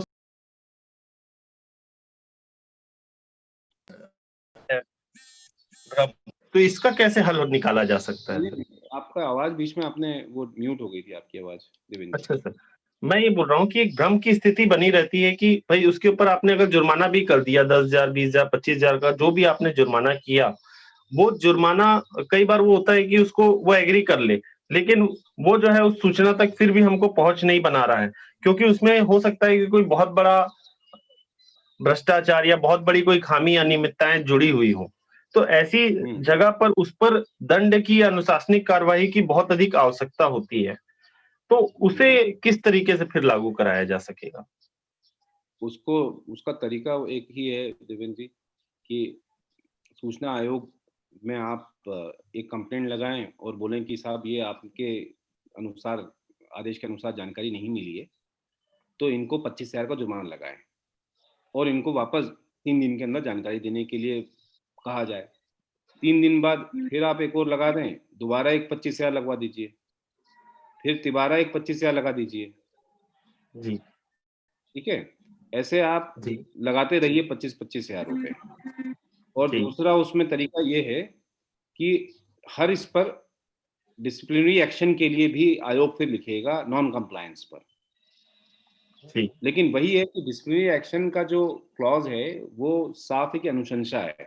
उसको उसके सीनियर अधिकारी जिनको आप लिख रहे हैं, मानिए कि हमने प्रमुख सचिव को अनुशंसा की कि इनके खिलाफ अनुशंसा की जाती है, तो वो अनुशंसा के तौर पे ही लेंगे, कार्रवाई करें या नहीं करें। तो ये आपको सर, देखना लेकिन होगा। आप लोग जब उसमें एक अनुशंसा भी कर रहे हैं, तो आपने तो उसको जांच किया है, प्रकरण को, मामले को समझ लिया है, उसमें उसकी गलतियां अनुशंसा कहीं ना कहीं आप स्पष्ट कर रहे हैं, लेकिन लेकिन लेखबद्ध देवेंद्र कर जी रहे हैं। लेकिन देवेंद्र जी, एक्ट में आप समझिए कि हर चीज, एक एक वर्ड बहुत नापतोल के लिखा जाता है जब कानून बनता है। अनुशंसा जब बनाई होगी तो अनुशंसा शब्द बनाया होगा ना। सर, अनुशंसा पर मतलब वो राहुल जांच आगे उस पे भी जांच करेगा कि वो जांच आपकी अंतिम होगी, उस पे कार्यवाही के लिए सिर्फ अनुशंसा, प्राधिकरण के पास मैं जाएगा? वही कह रहा हूँ कि जब उसमें लिखा हुआ है कि आप अनुशंसा करेंगे तो अधिकारी उसको अनुशंसा के रूप में ही लेंगे बस। राहुल वो जी, बिल्कुल है। आप कानून कानून जो है वो स्पष्ट है उसमें कि वो अनुशंसा में, अनुशंसा को मानने या ना मानने का निर्णय जो है, फाइनल अंतिम निर्णय, वो जो भी लोक प्राधिकारी होंगे उनके ऊपर होगा। आदरणीय ठीक है। राहुल जी, जी राज मिश्रा हाँ, राज जी बताइए। छत्तीसगढ़ से। जी जी, एक निवेदन कर रहा था, अनुमति हो आपकी तो। जी हाँ, बिल्कुल बिल्कुल। जी, बहुत सारे अपील और शिकायत प्रकरणों की सुनवाई में सूचना आयोग को यह महसूस हो जाता होगा कि इसमें करप्शन हुआ है, हम्म और दस्तावेजों को देखने से जो अधिकार है सूचना आयोग का, ये पता चल जाता है कि यहाँ करप्शन हुआ है। हम्म और सूचना आयोग स्वयं एक लोक सेवक हैं, हम्म तो क्या लोक सेवक का कर्तव्य नहीं बनता कि अगर हमको सूचना या किसी तरह से जानकारी हो गई कि इसमें करप्शन हुआ है, तो अनुशंसा करे, साथ में स्थानीय थाने को एफआईआर करने का ऑर्डर कर दे। सीआरपीसी की धारा 39। बिल्कुल बिल्कुल ये होता है। और उसमें मुझे लगता है कि राज मिश्रा जी, उसमें ज्यादा भूमिका जो है उसमें अपीलकर्ता की होनी चाहिए कि वो ये डिमांड भी करे सूचना आयोग से कि वो इस तरह की कोई कार्रवाई करे, स्पेसिफिकली क्योंकि राइटिंग में जी, इसको करना चाहिए। और सीआर मैंने आपको बताया अभी बीच में जो राज मिश्रा जी, जो आपने सवाल किया है उसी का जवाब दे रहा हूँ कि कर्नाटक में जो इंफॉर्मेशन कमीशन ने अभी जो एफआईआर करने की निर्देश दिए हैं वो 19(8)A के तहत ही दिए हैं। और वही आधार उन्होंने बनाया है कि इसमें सूचना आयोग को ये अधिकार प्राप्त है कि अगर उनको ये, इससे पहले मैंने बताया कि जो लोगों में ये स्थिति थी कि जो सूचना आयुक्त थे वो ये मान के चलते थे कि उनका काम सिर्फ क्रिमिनलाइज करना है और सिर्फ जो भी इंफॉर्मेशन है वो इंफॉर्मेशन दिलाना है। उसके अलावा जो जो चीजें आप सामने ला रहे हैं कि जैसे कोई करप्शन हो गया या कोई ऐसा इनडिसिप्लिन का मैटर हो गया, तो उसमें कार्रवाई होनी चाहिए। और मैं तो व्यक्तिगत, मैं तो अपना बता रहा हूँ कि मैं तो कार्रवाई करता रहता हूँ इस तरह की। मैं अक्सर आउट ऑफ वे जा करके उसमें अगर मुझे लगता है कि इसमें कुछ शासन को कुछ रेवेन्यू का लॉस हुआ है, तो मैं वो मामला जो है वो एजी ऑफिस भी भेजता हूँ मैं उसको, उसकी कॉपी कार्रवाई के लिए, और उनके अधिकारियों को भी भेजता हूँ फिर। जी, राहुल जी, आप जानते हैं अच्छे से, सीआरपीसी की धारा 39 का कहना है कि कॉग्निजेबल ऑफेंस की सूचना कोई भी स्थानीय थाने या मजिस्ट्रेट को दे सकता है। डॉक्टर सुब्रमण्यम स्वामी वर्सेस डॉक्टर मनमोहन सिंह वाला माननीय सुप्रीम कोर्ट का जो जजमेंट है, उसमें ये कहा गया है कि किसी भी प्रकार के अपराध की सूचना कोई भी दे सकता है, कोई भी, जी। मतलब आम आदमी भी। तो आप, चूंकि माफी चाहता हूं, मैं आपकी बात नहीं कर रहा हूं, मैं समस्त सूचना आयुक्तों की बात कर रहा हूं।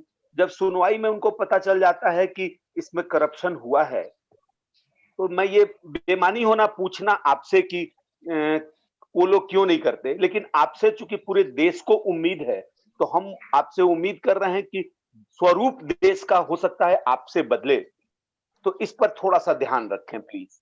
नहीं, वो हम तो रखते ही हैं राज मिश्रा जी। हमारे यहाँ आप आवेदक से पूछेंगे तो आपको मालूम पड़ेगा, हम तो कार्रवाई करते रहते हैं। यहाँ पर हम पंचायत में अभी कराधान घोटाला हुआ है, उसमें ढेर सारे पंचायत सचिव और जो लोग इन्वॉल्व थे, उनके बैंक खाते सीज हुए हैं।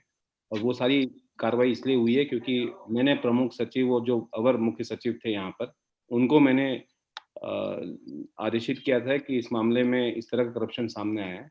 एक तो पूरे मध्य प्रदेश में जांच का विषय अपीलकर्ता ने उठाया था, तो मैंने उनको कॉपी पूरा वो किया कि इसमें प्रकरण में जांच की आवश्यकता है, उसके बाद कार्रवाई भी होती है। शुक्रिया राहुल जी। लेकिन इसमें इम्पोर्टेंट भूमिका वही है राज मिश्रा जी, मैं फिर बार बार कहूंगा, इसमें इम्पोर्टेंट भूमिका आप सब लोगों की है कि आप सब लोग जब भी कोई इस तरह का प्रकरण होता है तो आपको अलर्ट रहना है कि उसमें किस तरह की कार्रवाई आप करवाना चाहते हैं सूचना आयोग के माध्यम से।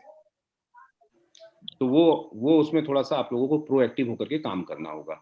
जैसे एक विषय और है, इनफैक्ट अब समय भी हो रहा है, तो जैसे हम लोग अक्सर ये बात करते रहते हैं कि ठीक है, एप्लीकेंट के राइट और अधिकार और वो सब तमाम चीजें सामने रहती हैं।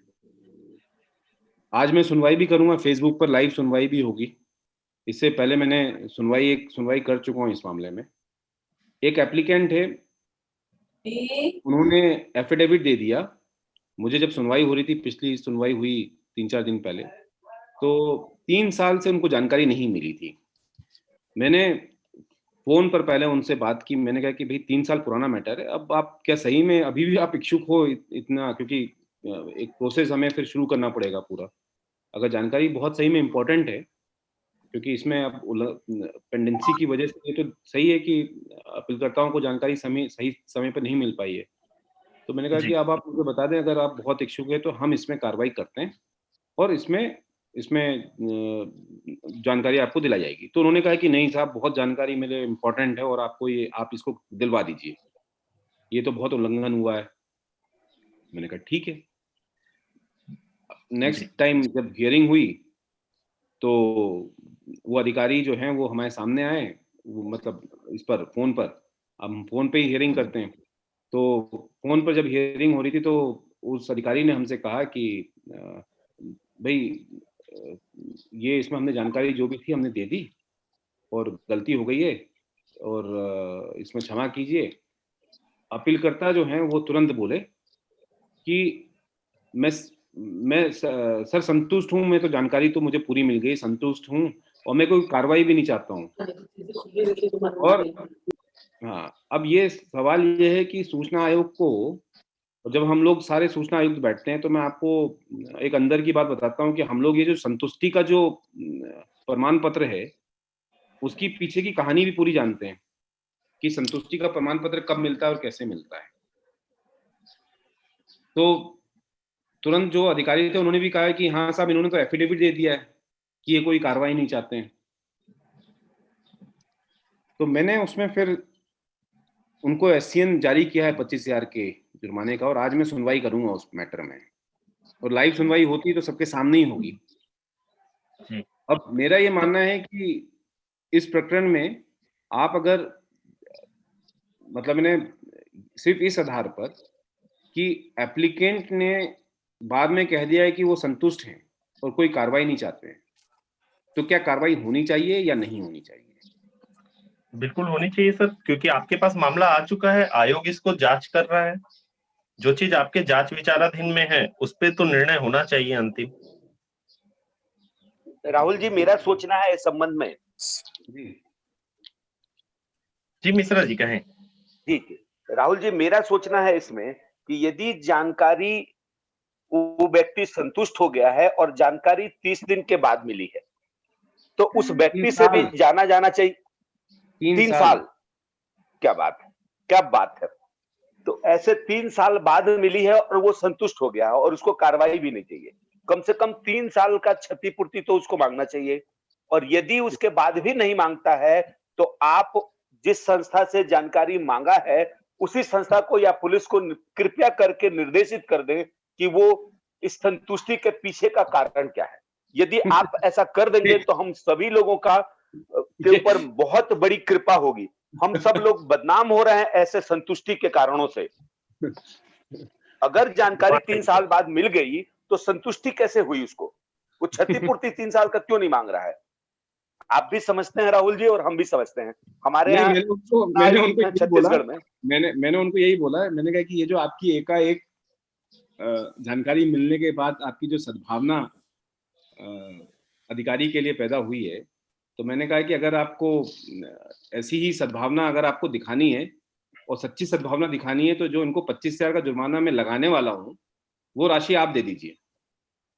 मुझे कोई दिक्कत नहीं, बोलने की क्या जरूरत है। आप ऑर्डर पास करो नहीं, और कृपया करके उसके खिलाफ जांच भी जरूर करा लीजिए प्लीज, कृपया। देखिए क्या है कि अनफॉर्चुनेटली कमीशन के पास इस तरह का कोई अधिकार नहीं है कि वो इस तरह अधिकार है सर आपको। 18(3) के 5वें बिंदु में 18(3) के 5वें बिंदु में मेंशन है कि साक्षियों की परीक्षा के लिए जब आप साक्ष्यों की परीक्षा ले सकते हैं, इसमें शपथ पत्र का आप साक्ष्य अभिग्रहण कर सकते हैं, तो ये शक्ति तो सर कहीं ना कहीं आपके पास निहित है। नहीं, आप ये नहीं समझ रहे हैं।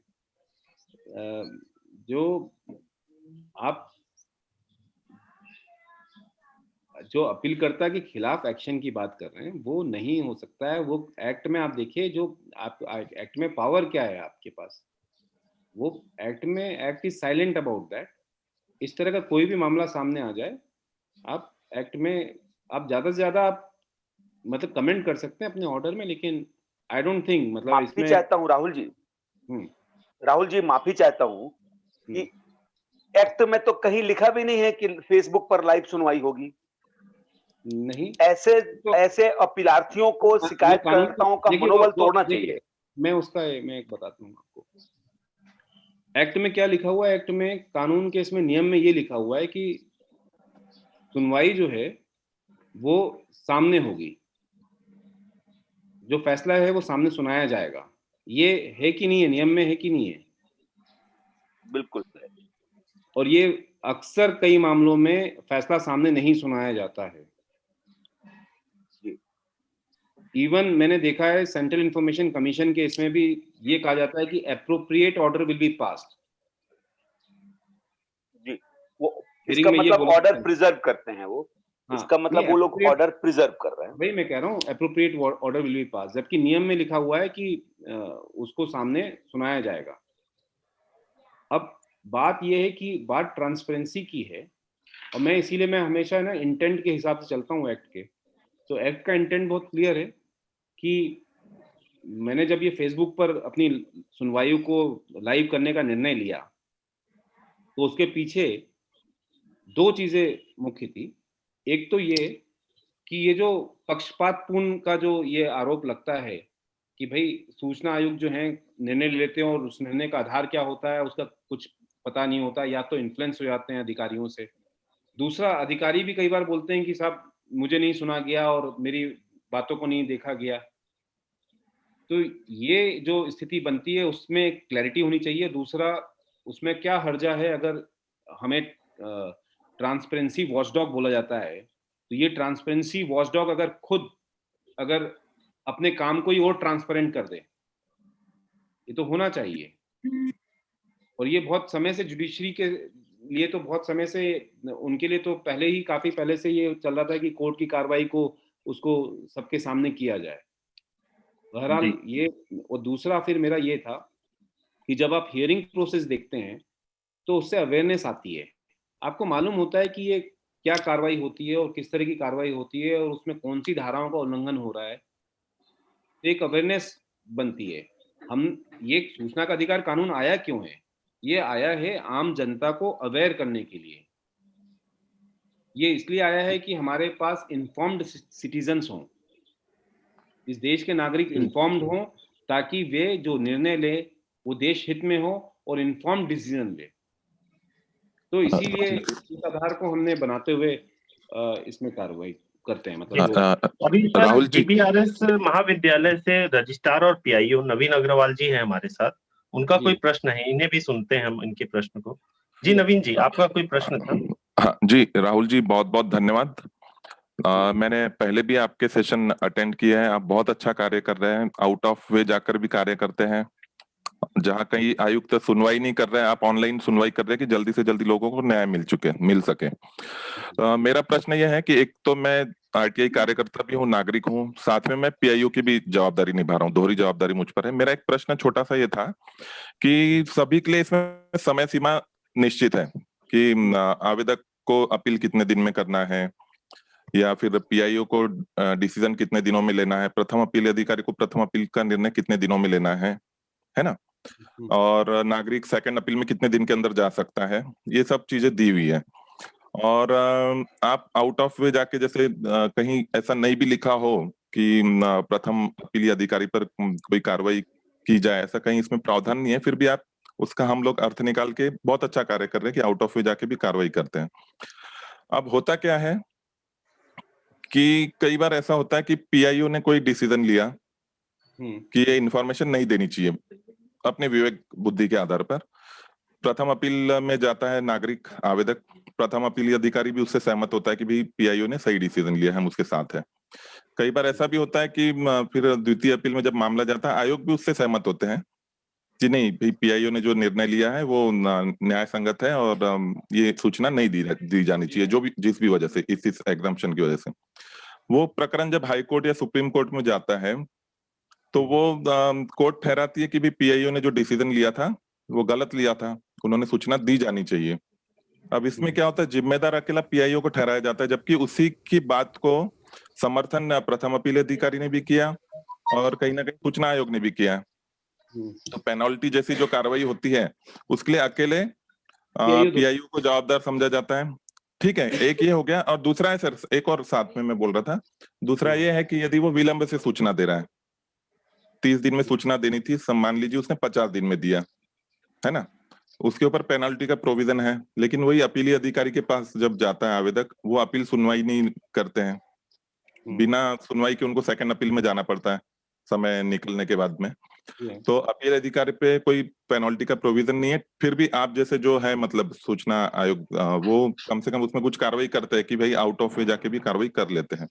अब मैं आता हूँ दूसरे सूचना आयुक्त पे, हर सूचना आयुक्त की बात नहीं कर रहा हूँ मैं, आप तो बहुत फटाफट कार्रवाई करते हैं, लेकिन कई जगह जो है न्याय के लिए उनको 3-3 साल प्रतीक्षा करनी पड़ती है, उसके बाद डिसीजन होता है कि सूचना दे दी जाए, जबकि पीआईओ ने 20 दिन विलंब लगाया, उसे पेनल्टी हो गई। तो कहीं ना कहीं आउट ऑफ वे जाके ऐसा भी होना चाहिए कि जो जवाबदारी सही ढंग से नहीं निभा रहे सूचना आयुक्त, कुछ लोगों की बोल रहा हूँ मैं, 1-2 होंगे जो, तो उन पर कहीं आउट ऑफ वे जाके ऐसी कार्रवाई नहीं होनी चाहिए कि भाई उनके ऊपर पेनल्टी लगाई जाए या उनके ऊपर ऐसे कोई प्रशासनिक कार्रवाई की जाए। ये मेरा गुस्ताखी के साथ और क्षमा मांगते हुए मैं ये प्रश्न कर रहा हूँ सम्मानजनक तरीके से। जी मेरा उसमें मानना है, देखिए ऐसा है, ये हर आदमी अकाउंटेबल होना चाहिए, व्यवस्था सब तभी सही होती है। अगर मेरे ऊपर कोई आदेश ही नहीं चलेगा तो डेफिनेटली वो गलत होगा, वो व्यवस्था ही गलत है जहां पर आप किसी के प्रति जवाबदेह ना हो। एट द सेम टाइम आपको उस व्यक्ति की, उस पद की स्वतंत्रता का और उसके अधिकारों को भी देखना है और उसी समय उसको जवाबदेही भी बनाना है। तो जवाबदेह बनाने के लिए मेरा ये कहना है कि एक तो अव्वल तो ये कि व्यवस्था इसमें बहुत क्लियर है कि अगर सूचना आयुक्त ने कोई गलत निर्णय लिया है तो उसमें वो हाई कोर्ट में चैलेंज हो सकता है। लेकिन दूसरा जो आप कह रहे हैं कि जो प्रोसीजर है, प्रोसीजर बहुत क्लियर है और प्रोसीजर को फॉलो अगर सूचना आयुक्त नहीं कर रहे हैं तो उसमें आप, एक तो रेमेडी आपके सामने, और दूसरा मुझे लगता है कि अभी जो एक मुहिम चल रही है हर जगह की, एक टाइम लिमिट में सूचना आयोग जो है वो डिसीजन सुनाए, वो बहुत जरूरी है कि ये एक इम्प्लीमेंट हो जाए, क्योंकि पूरा एक्ट बना ही टाइम लिमिट पर है। 30 दिन की जानकारी आपको देनी है, उसके बाद आपका प्रथम अपील का भी आपकी जानकारी है, और उसके बाद द्वितीय अपील में आकर के वो जो रेलगाड़ी जो है वो बैलगाड़ी बन जाती है। वो उसका पता ही नहीं चलता है कि वो कहाँ जा रहा है, क्या हो रहा है, उस पर कब सुनवाई होगी, नहीं होगी। तो ये उसमें कोई बाध्यता नहीं है। और आप ये सोचिए पूरा कानून बना क्यों था? पूरा कानून इसलिए बना था कि भाई 30 दिन, तो वो बहुत कहीं न कहीं पूरे कानून के पीछे जो मूल भावना रही है कि टाइम लिमिट में और टाइम फ्रेम के इसमें पूरा निराकरण होना है। और आखिरी में अंतिम में जाकर के वहाँ पर ये क्या कहते हैं, सूचना आयोग के स्तर पर वहाँ पे टाइम फ्रेम हट जाता है। तो ये कोशिश होनी चाहिए आप सब लोगों की, हर जगह इसमें लीगल नोटिस भेजे जा रहे हैं, राज्य शासन को भेजे जा रहे हैं। और उसमें सुनवाई जो है वो जब तक आप उसमें हाई कोर्ट जाइए, सुप्रीम कोर्ट जाइए इसको लेकर के, और एक व्यवस्था बनानी पड़ेगी जहाँ पर सूचना आयोग जो है वो टाइम बाउंड में सारी अपीलों का निराकरण करें। वो एक बेहतर सर लेकिन व्यवस्था होगी। पीआईओ की गलती के साथ में फर्स्ट अपीलेंट ऑफिसर की भी गलती तो जुड़ी हुई रहती है।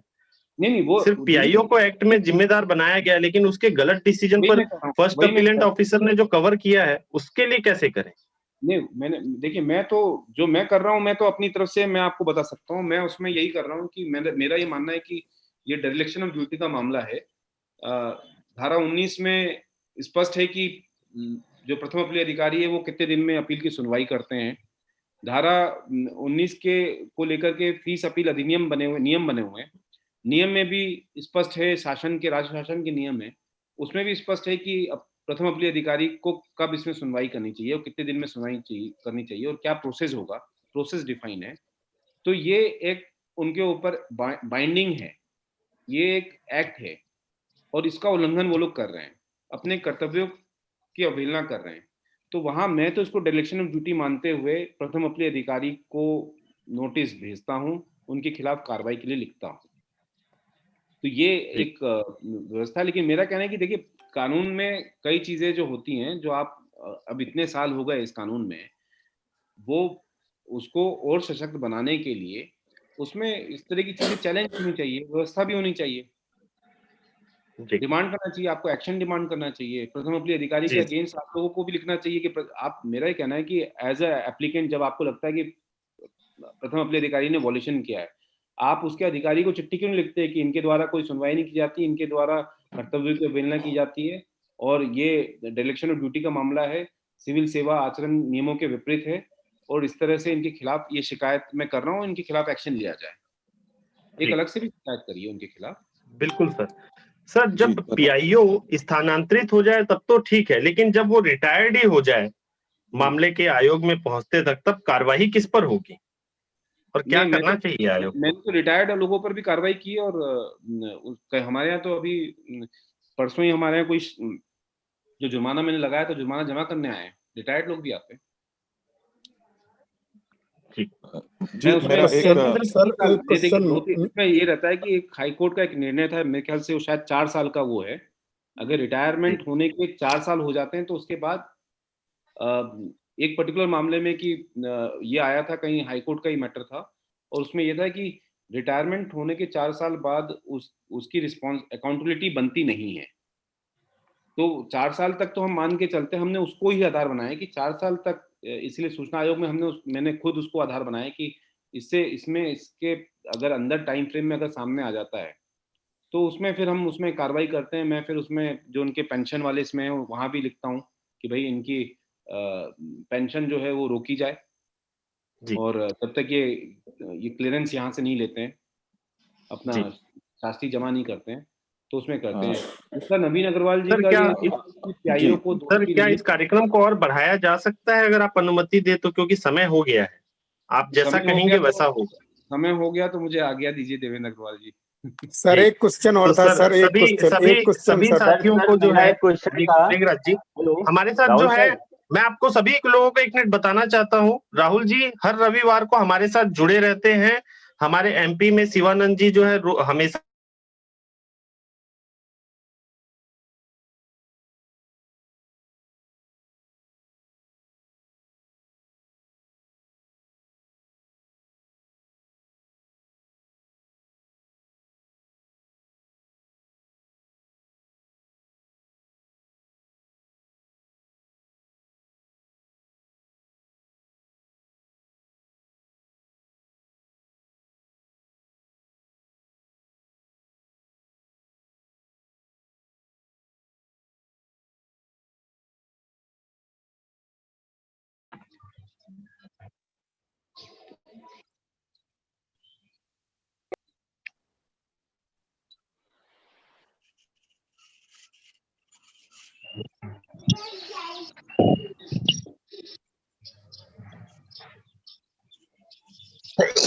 जी,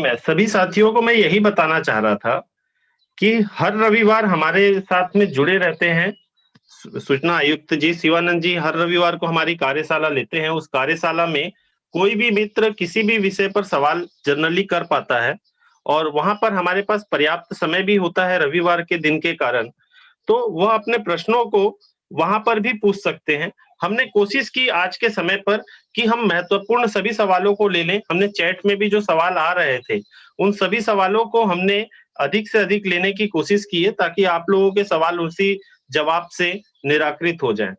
तो मैं सभी साथियों से क्षमा चाहूँगा और एक्चुअली हमने तय कर कार्यक्रम के हिसाब से ही सूचना आयुक्त श्री राहुल सिंह जी ने हमें समय दिया है और हमें उनके समय का सम्मान करना चाहिए। निश्चित तौर पर वो हमेशा हमें सहयोग देते रहते हैं और देंगे भी आगे, ये मुझे पूरा विश्वास है। और मैं उन्हें आप लोगों की तरफ से सबसे पहले तो इस कार्यक्रम में आने के लिए और हमें अपना महत्वपूर्ण समय देने के लिए मैं जो है उनसे बहुत-बहुत धन्यवाद देता हूँ सभी साथियों की तरफ से। सर आपको धन्यवाद सर, आपने हमें बहुत बेहतरीन जानकारी दी।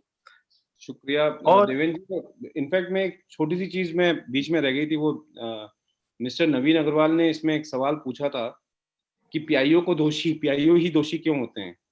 तो मेरा उसमें ये स्पष्ट ये छोटी सी बात रखूंगा कि पीआईओ जो होते हैं वो इसलिए दोषी होते हैं क्योंकि पीआईओ के पास ही पूरा अधिकार है।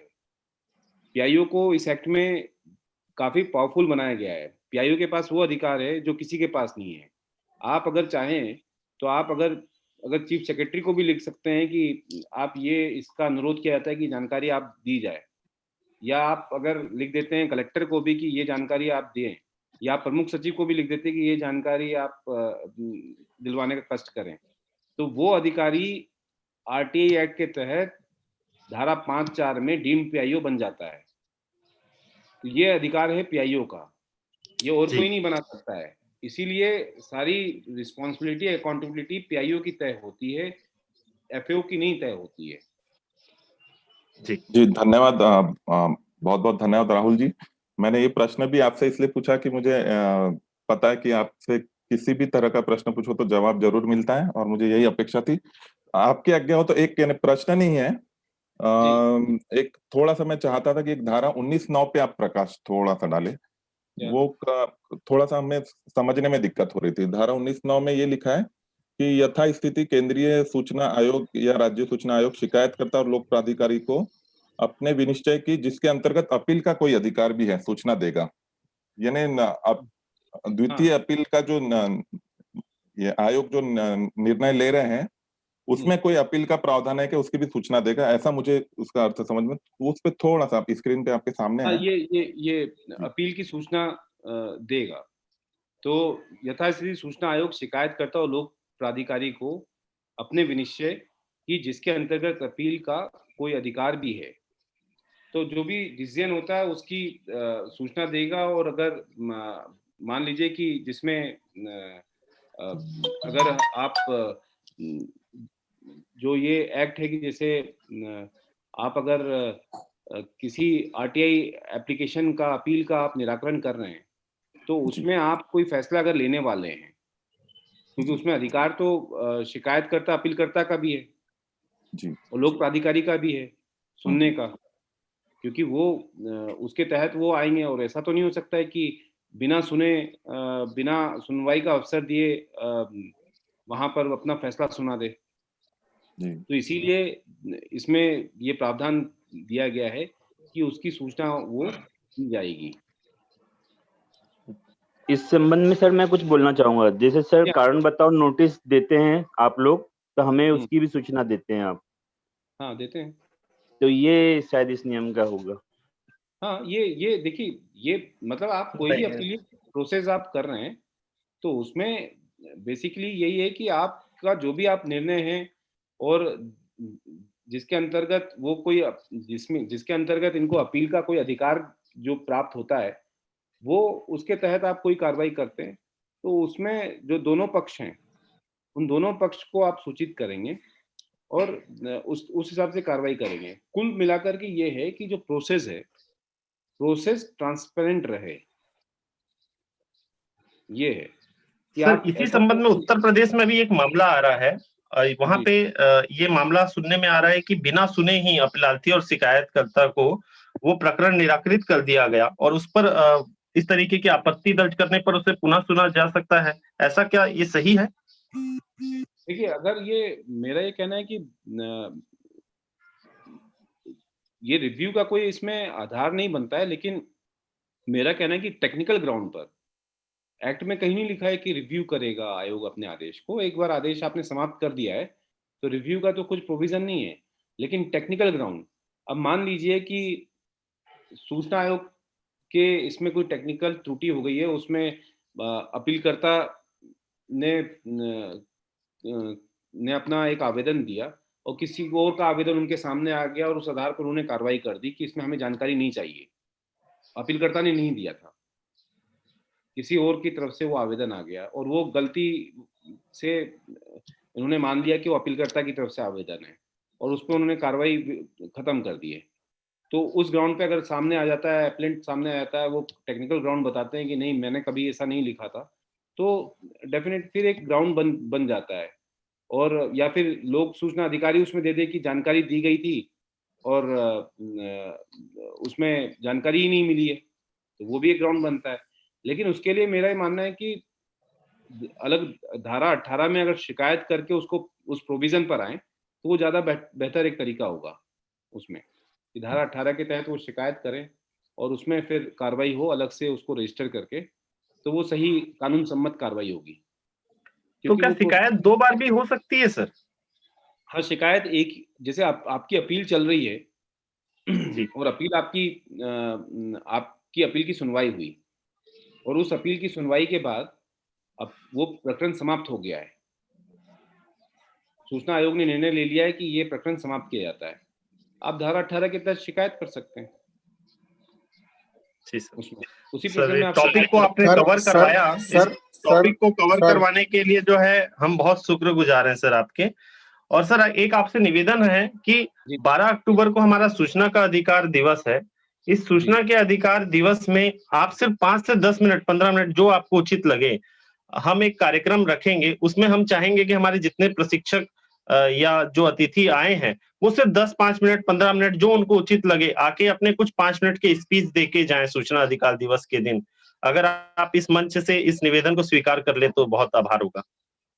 नहीं बिल्कुल डेफिनेटली हम लोग जुड़ेंगे। अगर मैं उस दिन देख लेता जी, हूँ कि किस तरह की व्यवस्थाएं हैं और जी। अगर हुआ संभव तो बिल्कुल देवेंद्र अग्रवाल जी। आप तो जानते हैं सर प्रश्नों का अंबार है। अब साथियों को तो लगा ही सर रहता है। एक जो सर ले ये पुनर्विचार वाला था, इसी संदर्भ में एक उत्तर प्रदेश में नियमावली 2015 आई, उस संदर्भ में सर एक रखना चाहता हूँ, केवल 1 मिनट लगेगा।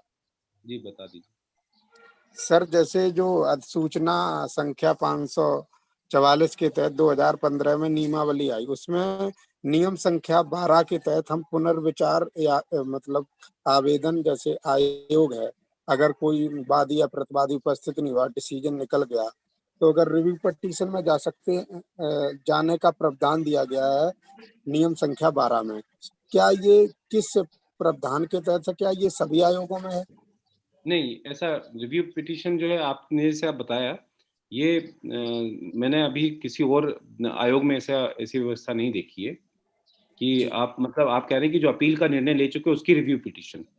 जी जी जी हाँ, तो ये और सर कहीं ये नहीं। हाँ उत्तर प्रदेश सरकार का स्पेसिफिक नियमावली 2000 उत्तर प्रदेश सूचना अधिकार नियमावली 2015 में आई थी, विधानसभा विधान परिषद में पास होकर के अधिसूचना संख्या 544 के।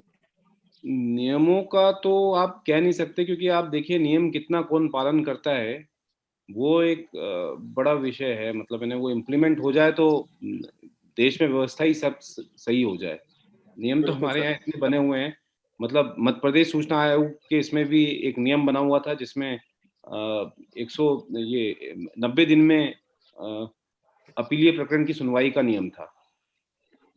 बाद में हाईकोर्ट में नोटिस आया और उन्होंने मध्य प्रदेश सूचना आयोग ने हाईकोर्ट में ही बता दिया कि ये तो एक्ट में कहीं प्रोविजन नहीं है इस तरह का। तो ये इसीलिए मैं कह रहा हूँ कि ये नियम अगर बनाए जाते हो तो उसका पालन होना एक अलग विषय है। सर ये एक्ट का हिस्सा नहीं है, इन्होंने नियम बना के एक अपना प्रोविजन बनाया है, उस प्रोविजन में इस तरीके की ऑप्शंस रखी हैं। हाँ तो वो कर सकते हैं सर, जो लोक प्राधिकारी हैं उनको ये रूल्स डिफाइन करने का एक अधिकार है। जैसे हाईकोर्ट ने अपने रूल्स डिफाइन किए हैं तो वो लोक प्राधिकारी को ये है। लेकिन एक चीज ये आप मान के चलिए कि सूचना अधिकार अधिनियम 2005 जो कानून मूल कानून पास हुआ है उस कानून के कॉन्ट्रडिक्शन में कुछ नहीं होगा, ये तय मान के चलिए। अगर आप कोई भी आपको लग रहा है कि कोई भी नियम ऐसा नियम बनाए जो कि कानून के विपरीत है, वो विरोधाभासी स्थिति पैदा कर रहा है, तो वो फिर इल्लीगल है, फिर उसको चैलेंज करना चाहिए। जब मैं इसकी मूल भावना में गया तो देखा कि मेघराज जी इस प्रश्न आगे जो है, मेघराज जी इस बात को हम आगे रविवार को ले लेंगे कार्यक्रम में। रविवार को दुबे जी हमारे रहते हैं हमारे इस कार्यक्रम में। रविवार के कार्यक्रम में 11 बजे से 1 बजे जुड़िए, आपको उसका लिंक वगैरह मैं हमेशा की तरह शेयर कर दूंगा वापस। यहाँ पर आपके आगे इस पर और चर्चा करेंगे। आज आयुक्त साहब का बहुत हमने समय ले लिया है, तो सर सभी साथियों की तरफ से फिर से आभार सर, बहुत बहुत धन्यवाद सर। राहुल सर को बहुत बहुत नमन सर, और इसी तरह से हम लोगों की एनर्जी देते रहे। धन्यवाद, शुक्रिया।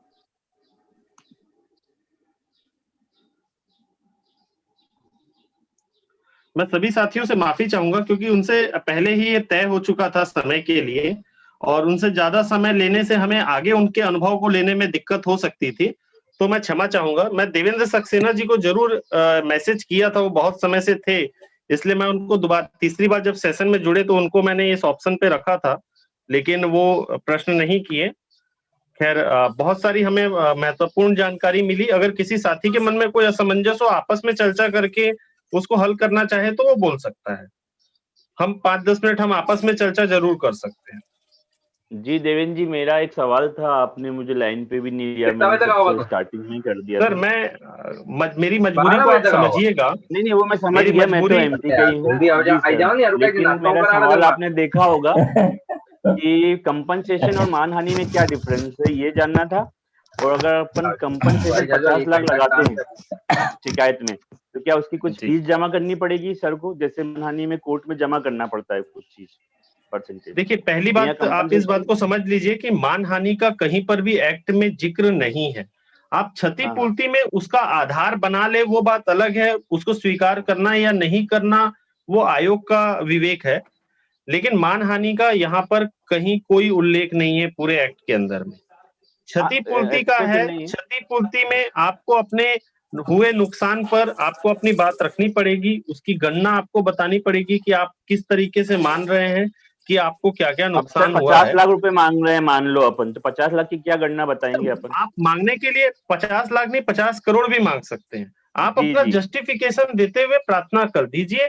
अब यह निर्णय सूचना आयोग के विवेक पर है कि वो उसको स्वीकार करे कि अस्वीकार करे।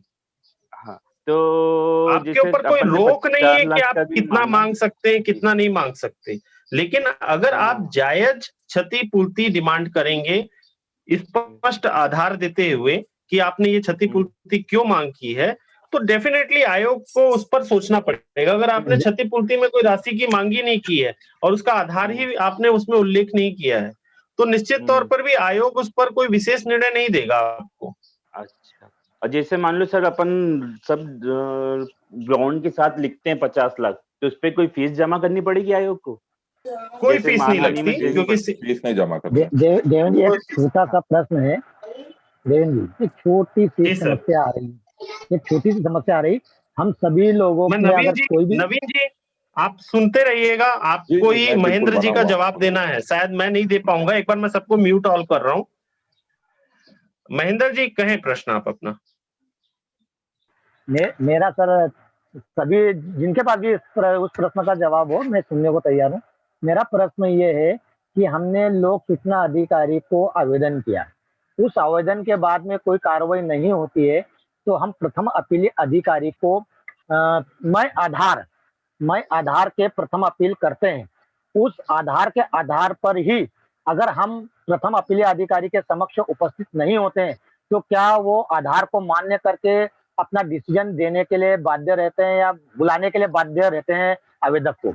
मेरा ये प्रश्न है कि वो बाध्य करते हैं कि आपको सुनवाई के लिए आना ही पड़ेगा। ये किसी एक्ट में लिखा है कि उसको जाना पड़ेगा। अगर आधार हमने क्लियर लिख दिया है, तो उस आधार को मान्य करते हैं या नहीं करते हैं, या अपीलीय जो अपीलीय अधिकारी अपीलीय आवेदक रहता है उसको जाना पड़ता है, या जाना है या नहीं जाना है? हाँ, महेंद्र जी, जैसे कि आपने तो सिर्फ प्रथम अपील के बारे में पूछा, प्रथम अपील हो या द्वितीय अपील हो? द्वितीय अपील के लिए भी, हाँ, दोनों अपील के लिए भी यही है प्रोसीजर। मैं दोनों के लिए बता रहा हूँ कि यदि आपने उसमें आपका आधार लिखा है कि भाई ये पीआईओ ने जो जानकारी नहीं दिया वो मुझे इसी वजह से दी जानी चाहिए थी, जो भी आपने आधार बनाया, तो आपको बुलाना आवश्यक नहीं है हियरिंग में। उनका काम है कि जो आपने डॉक्यूमेंट सबमिट किए हैं या पीआईओ ने भी जो सबमिट किया है, तो मेरिट के आधार पे वो डिसीजन ले सकते हैं। ऐसा नहीं कर सकते कि भाई आप आए नहीं इसलिए आपके पक्ष में फैसला नहीं होगा, ऐसा जरूरी नहीं है। आप नहीं भी गए लेकिन आपके आधार मजबूत है रिटर्न में, तो इसलिए हमने कभी भी ध्यान रखना चाहिए जब हम अपील करते हैं तो उसमें ठोस आधार लिखे। किसी वजह से हम, हो सकता है हम उन्होंने तारीख रख दी, हम किसी वजह से नहीं पहुंच पा रहे, तो उस पर वो मेरिट के आधार पर डिसीजन ले सकते, जो कि हमारे पक्ष में भी हो सकता है। ऐसा नहीं वो डिसीजन दे सकते कि भाई जो अपीलार्थी था वो अनुपस्थित था इसलिए हमने उनके फेवर में डिसीजन नहीं ले रहे हम लोग, ऐसा नहीं लिख सकते। बुलाने की कोई बाध्यता नहीं है। जी सर, यही मैं जानना चाह रहा था। आयोग को ऐसे भी आपके लिखित पिटीशन पर ही निर्णय देना है। विवेक कभी भी वो आदेश देने से समय आपके पिटीशन को नजरअंदाज नहीं कर सकता, चाहे वो आप उपस्थित हो चाहे ना हो। इसलिए मैं पिटीशन बोल दिया उसको, एक्चुअली आपने अपील या शिकायत जो भी की है उसको। जी नहीं सर, मध्य प्रदेश में क्या हो रहा है कि जबरदस्ती उनको बाध्य, अगर आप उपस्थित नहीं होते हैं तो आपकी अपील खारिज नस्ती पर की जाएगी। ये कर रहे हैं अभी, ये गलत सर। आपने लिख के क्यों दिया है फिर? अगर उसका लिखे हुए का कोई महत्व नहीं है, डिसीजन तो उसको लिखे हुए पर देना है आपके, या तो आपने सही तरीके से उसको रखा नहीं है, या फिर आप ये हमारा दुर्भाग्य है कि सूचना आयोग अगर उस पर विचार ना करे तो। वही मेरा जानना चाह रहा था। कुछ कहना चाहेंगे? नहीं, उसमें कहीं ना कहीं ये बात भी आती है, जैसा कि राहुल जी ने भी कहा कि उनका कहीं ना कहीं उनको उसके बारे में जानकारी नहीं है, उसको प्रशिक्षण की आवश्यकता है। तो ऐसे इसमें आयोग ने ये करना चाहिए कि भाई ऐसे अधिकारियों का प्रशिक्षण की व्यवस्था करे, क्योंकि उनकी नासमझी की वजह से नागरिक जो है उससे उल उजुल, मतलब जो नियम में नहीं है ऐसी भी अपेक्षा की जाती है कि आप जबरदस्ती उपस्थित रहे, नहीं तो भाई ये खारिज की जाती है। तो ये कहीं ना कहीं एक तो या तो जानबूझ के कर रहा है वो, या दूसरी चीज है कि उसको उसकी जानकारी नहीं है। तो वो जानकारी दिलवाने की व्यवस्था, उसका आदेश भी जो है वो व्यवस्था जो है आयोग कर सकते कि भी आप अपने अधिकारी को प्रशिक्षित करें, क्योंकि उनको इतनी भी समझ नहीं है, मतलब कि भी बुलाना आवश्यक नहीं है, वो कर सकते मैं इसलिए आप बल्कि महेंद्र जी एक काम करें, मुख्य सूचना आयुक्त को एक निवेदन करें कि अगर द्वितीय सूचना आयुक्त भी अगर गलती कर रहा है तो सूचना आयुक्त को प्रशिक्षण दिलवाएं, नियम में वो किस नियम के तहत ये गलती कर रहा है, थोड़ा सा मजेदार स्थिति रहेगी। मेरे साथ यही हुआ है। राज्य सूचना आयुक्त सुरेंद्र सिंह जी ने यही किया है कि आपको आना ही पड़ेगा, इसीलिए मैंने सवाल करा। लिखिए, मुख्य सूचना आयुक्त को लिखिए इस बारे में, मुख्य सूचना आयुक्त को 12 अक्टूबर को लिखिए और बोलिए कि वो अपने सूचना आयुक्तों को प्रशिक्षण दे। बहुत अच्छी बात होगी, एक ही पन्ने में और संक्षिप्त तौर पे इस बात को लिखित कीजिए। जी देवेंद्र जी, मेरा एक प्रश्न है सर। जी एक मिनट सर, मैं सबको म्यूट ऑल फिर से कर रहा हूँ। मैं पहले जिनके हैंड राइज है उनके प्रश्न लेने दीजिए। देवेंद्र सक्सेना जी, मैं सर आपसे निवेदन भी किया था उस समय, आप तीसरे बार में आपने प्रश्न नहीं रख पाया, मैं क्षमा चाहूंगा। मैं चाह रहा था कि आप रख लें। आप बताएं, हम लोग अपने आपस में साथी इस पर विचार करेंगे आपके प्रश्न पर। सर थोड़ा प्रश्न फिर से दोहराएं। सक्सेना जी आप अपनी बात रखें सर।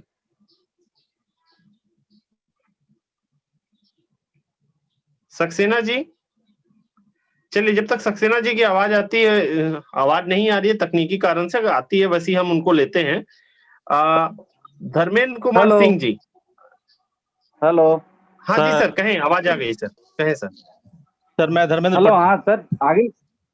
हाँ सर देवेंद्र सक्सेना। हाँ सक्सेना जी, कहें। जी सर।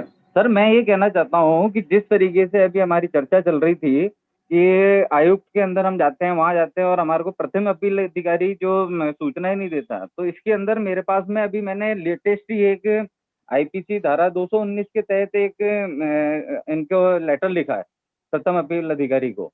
इसके अंदर क्या है, धारा 219 जो हमारे को कहती है, भारतीय दंड संहिता की धारा 219, जो कोई लोक सेवक होते हुए न्यायिक कार्रवाई के किसी प्रक्रम में कोई रिपोर्ट, आदेश, अधिमत या विनिश्चय जहाँ जिसका विधि के प्रतिकूल होना यह जानता हो। स्पष्ट तरीके से सर 217 और 219 में उल्लेख है कि अगर कोई किसी काम को रोक रहा है या उसको संरक्षण दे रहा है अधिकारी को, किसी कर्तव्य ड्यूटी को रोक रहा है, तो उसके ऊपर भी कार्यवाही की जा सकती है। और इसके लिए धनवीर साहब अगर हमारे साथ जुड़े हुए हों, धनवीर साहब आप प्लीज अगर अनम्यूट करें, कनेक्ट टू ऑडियो करके, अगर आप बात सुन पा रहे हो तो जुड़े। इन्होंने पार्टी बनाया है सूचना अधिकारी को 166 में, उसके विरुद्ध एफआईआर करवाया है, मामले को न्यायालय तक लेके गए हैं। जिस तरीके से 166 पर लेके गए हैं उसी तरीके से आप 217 और 219 पर भी लेके जा सकते हैं। और ये चीजें, इस तरीके के हथकंडे हमको अपनाने चाहिए, लेकिन ये सूचना अधिकार के अंतर्गत नहीं होगा। सूचना अधिकार के अतिरिक्त हम इस तरीके अपना सकते हैं। हमें इसको प्रथम अपील के अंदर ही अपनाना चाहिए, जिससे कि इन पे एक मतलब प्रेशर पड़ता है। और आप ताज्जुब करेंगे कि मुझे वहां पे बुलाया गया, जैसे अभी बीच में भी चला था कि भाई एक ने 3 साल बाद में मतलब कोई सेटिंग करके और फिर बाद में वो भी दे दिया, एफिडेविट भी की भी मेरे को सूचना मिल गई। लेकिन हम लोगों को कायदे से अगर इस एक्ट को बचाना है तो इस तरीके के कंडे अपना करके इन पे प्रेशर करना ही होगा हम सबको। जी आप सही कह रहे हैं, और बिल्कुल हमको इस तरीके के दबाव की जरूरत भी होगी। नवीन जी। हाँ, मेरा एक निवेदन भी है देवेंद्र जी से कि जैसे ये हमने आयोजित किया सूचना का अधिकार विषय पे, तो उस तरह का भी कोई आयोजन हो सूचना के अधिकार बिल्कुल सर, हम कोशिश कर रहे हैं कि सेक्शन 166 और 217 पर हम धनवीर राव साहब को सुनेंगे, जिन्होंने एफआईआर भी करवाया है और न्यायालयीन प्रक्रिया में लेके तक भी गए हैं। क्योंकि कई पीआईओ क्या होता है, जानबूझ के भी नहीं देते हैं। जैसे मैंने बताया, एक तो प्रशिक्षण की कमी, एक वो अलग वजह होगी, लेकिन कई लोग जानबूझ के भी नहीं देते इन्फॉर्मेशन। कहीं ना कहीं वहाँ भ्रष्टाचार होता है, उनके ऊपर प्रेशर डालते हैं कहीं ना कहीं। हाँ वही तो, ये जरूरी है कि उनके ऊपर कार्रवाई कैसे हो, नहीं तो क्या हो जाए इस तरह से पीआईओ भी, तो वो सही नहीं है। जी ठीक बात है सर, हम कोशिश करेंगे। बिल्कुल, हम तो चाहते हैं कि अधिक से अधिक हम इस कार्यक्रम को चलाएं और अधिक से अधिक लोगों को तक इसको प्रशिक्षण के तौर पे हम अपने साथियों को दें। श्यामल राव जी, आप बहुत समय से कुछ बोलना चाह रहे हैं। श्यामल राव जी, आप आवाज सुन पा रहे हैं मेरी? मैं धर्मेंद्र कुमार सिंह जी को फिर से बोल रहा हूं सर। धर्मेंद्र सिंह जी, अब आप बोलिए। नमस्कार सर। सर मुझे यह जानना है कि मैंने एक लोक सूचना पदाधिकारी के पास उनके चल अचल संपत्ति, उनके अंदर में जो भी कर्मी हैं उनके चल अचल संपत्ति के लिए मांग की थी, परंतु उनके द्वारा 81 के तहत बताया गया कि यह सूचना दे नहीं है। फिर मैं अपील किया उनके सीनियर पदाधिकारी को, तो उन्होंने सूचना देने हेतु लोक सूचना पदाधिकारी को लिखा। बाद में फिर उनके द्वारा यह बता दिया गया कि यह सूचना दे नहीं है, और चूंकि अधोहस्ताक्षरी लोक सूचना पदाधिकारी नहीं है, इसलिए भी यह सूचना नहीं दिया जा सकता है। तो मैं सर अभी तो सूचना आयोग बिहार में शिकायतवाद दर्ज किया हूँ, आगे क्या करना चाहिए? सर पहली बात तो आपको प्रशिक्षण की आपको भी जरूरत है। हमने इस सब्जेक्ट पर धारा 8 के ऊपर जो है प्रशिक्षण 2 बार हमने अपनी कार्यशाला आयोजित की है। अगर आपने उसे नहीं देखा है तो आपको यूट्यूब और फेसबुक के जरिए से उसको देखना चाहिए। ये आपको इसलिए मैं बोल रहा हूँ क्योंकि अगर हम भी नहीं सीखेंगे, हम रोज सीखना छोड़ देंगे, तो हम भी अपडेट नहीं रहेंगे, और ऐसी स्थिति में कहीं ना कहीं हम अच्छे निर्णय नहीं ले पाएंगे। और रही बात आपकी समस्या की, आपने इस पर अपील लगा दिया है? जी हाँ सर। तो अपील आपने ग्राउंड्स बना के डाल दिए होंगे? जी हाँ सर।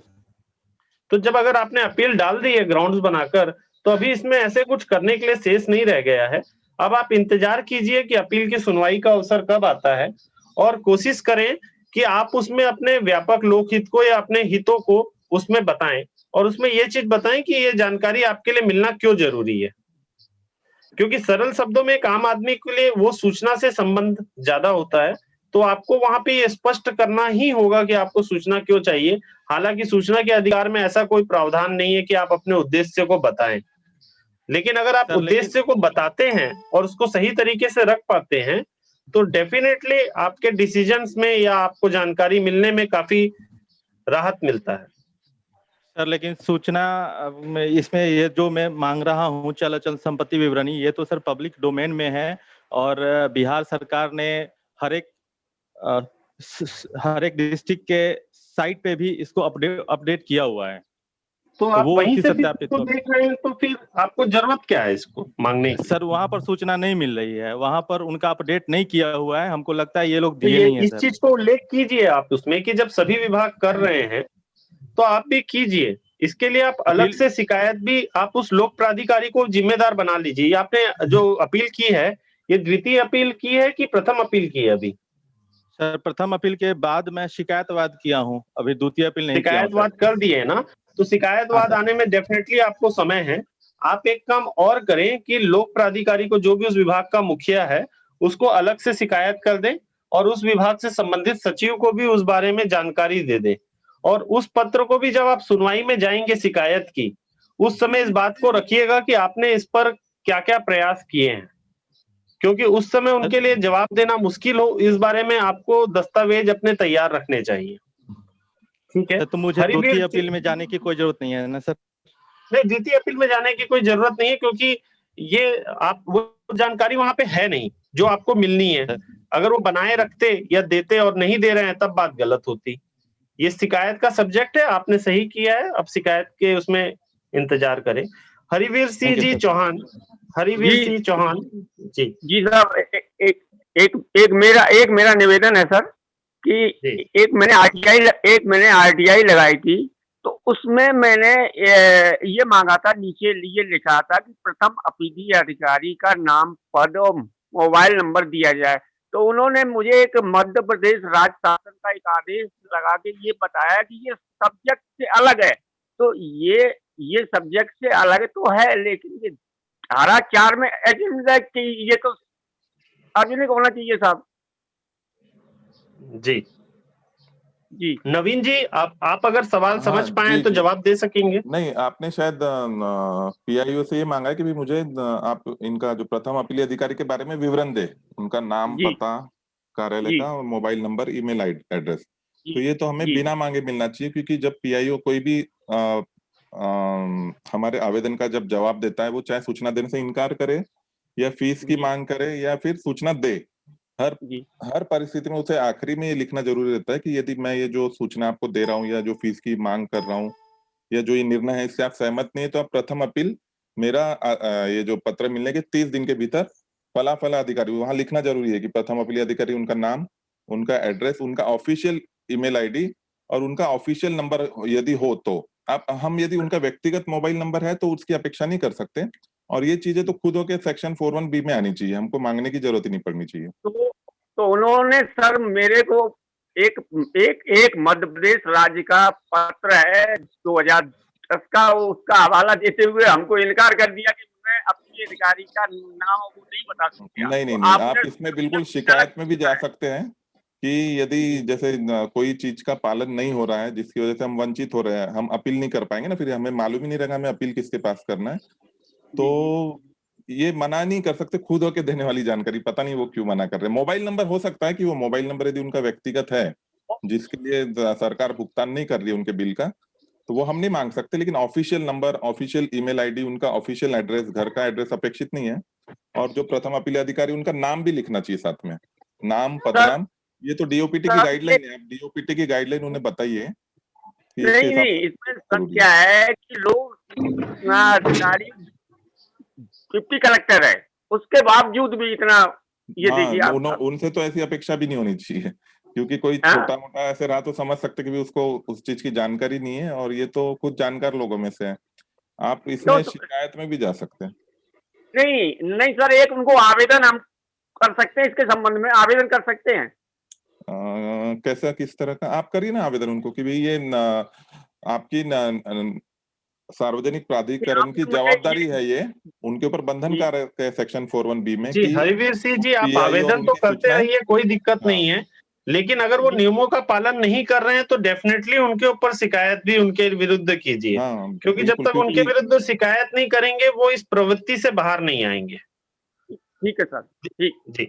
देवेंद्र सक्सेना जी, आप कुछ, आपकी बात अधूरी रह गई थी, कृपया आप पूरी करें। देवेंद्र सक्सेना जी, आवाज आ रही है ना सर? हाँ अभी आ रही है, कहें सर। हाँ, मेरा ये कहना था कि हम लोग क्या करते हैं कि हम आवेदन देने के बाद में फिर है ना इसको अपीलों में चले जाते हैं, वहां चले जाते हैं। मेरा मानना ये है, और जिस तरीके से मैं यहाँ पे राजस्थान में कर रहा हूँ, मैं क्या करता हूँ, आवेदन तो दे देता हूँ। मान लीजिए मेरे को सूचना नहीं मिलती 30 दिन में, या मैं प्रथम अपील लगाता हूँ, तो मैं अपनी एक शिकायत अलग से चलाता हूँ उसी को लेकर के, उसी मैटर को लेकर के। तो इससे क्या होता है, इन लोगों पे दबाव पड़ता है और ये लोग मेरे को सूचनाएं भी देते हैं और आगे से काम भी करना शुरू कर देते हैं। तो हम लोगों को आवेदन तो करना है, सूचना के अधिकार में हम आवेदन करते रहे, प्रथम अपील करते रहे, वो भी करते रहे, लेकिन इसके साथ साथ अगर हम लोग शिकायतें और इनके पैरेलल चलाते रहे, मतलब हमारी मांग के साथ साथ इनकी शिकायतें भी चलाते रहेंगे, तो 100% इसमें मेरे को उम्मीद है कि हम जल्दी ही इनके ऊपर दबाव बना पाएंगे और ये लोग ठिकाने लगेंगे और काम करना शुरू करेंगे। ये मेरा पूरा कहना था कि इसके अंदर ये करना चाहिए हम लोगों को। ये मैं सभी के सामने बात रख रहा हूँ, जो मैं कर रहा हूँ उसके अंदर मुझे फायदा हो रहा है कि मेरे को सूचनाएं भी मिल रही हैं और बिना पैसे की मिलती है 30 दिन बाद में। मैं देवेंद्र जी की बात की समर्थन करता हूँ। सर शिकायत आयोग में करनी चाहिए कि अलग? मेघराज जी, आप क्या कहना चाह रहे थे, कहें। सर मैं ये कहना, जी सर, मैं ये कहना चाह रहा था, जो पैरेलल शिकायत चलाएंगे वो संबंधित विभाग की अथॉरिटी के, सीनियर अथॉरिटी के यहाँ करेंगे या आयोग में शिकायत करेंगे? सर शिकायत आप आयोग में करेंगे। आप हमारे यहाँ जो सीनियर, आप उनको जो कर रहे हैं वो सूचना अधिकार के नियम के अंतर्गत नहीं है, वो बात अलग है कि आप वहाँ शिकायत करके उनको भी जिम्मेदार बना सकते हैं। हाँ सर मैं यही बताना चाह रहा था। जी हेलो जी कहें सर। हाँ, मैं ये कहना चाह रहा था कि नहीं, हमारे को प्रशासनिक सुधार, प्रशासनिक जो अधिकारी है उसी को शिकायत करनी चाहिए। सूचना आयोग पे तो हमारा जाएगा ही जाएगा, वहाँ हमारे को पता है हमारी स्थितियां क्या होती हैं, 2-2, 3-3 साल तक कोई सुनवाई नहीं होती है। लेकिन जब हम यहाँ पे विभाग के अंदर ही शिकायतें देने लग जाते हैं उसके पीआईओ की और इसके उच्च अधिकारियों को, तो वो लोग जरूर सुनवाई करने लग जाते हैं, क्योंकि उनको भी लगता है कि हम लोग भी इस दायरे में कहीं उलझ नहीं जाए, तो वो अपने अधीनस्थ अधिकारियों को प्रेशर बनाता है और देता है वो सूचना। मेरा यही कहना है। बराबर सर। जी हमारे साथ समय क्रांति प्रशासनिक सुधार विभाग को भी हम इसकी कंप्लेन कर सकते हैं। जी हाँ देवेंद्र सुरेश मौर्य जी सूरत से। सुरेश मौर्य जी आपका कोई प्रश्न है? सुरेश मौर्य जी हमारे साथ बहुत महत्वपूर्ण जिम्मेदारी निभाते हैं। वो हमारे सारे कार्यक्रम को यूट्यूब और फेसबुक में लाइव करना या छोटे मोटे सुधार करना, वो उसमें बहुत बेहतरीन समय भी देते हैं और हमारे लिए काम भी कर रहे हैं। सबसे पहले उनको हम सभी साथियों की तरफ से आभार करते हैं। और मौर्य जी आप अपनी बात को रखें, आपका क्या सवाल है, कहें।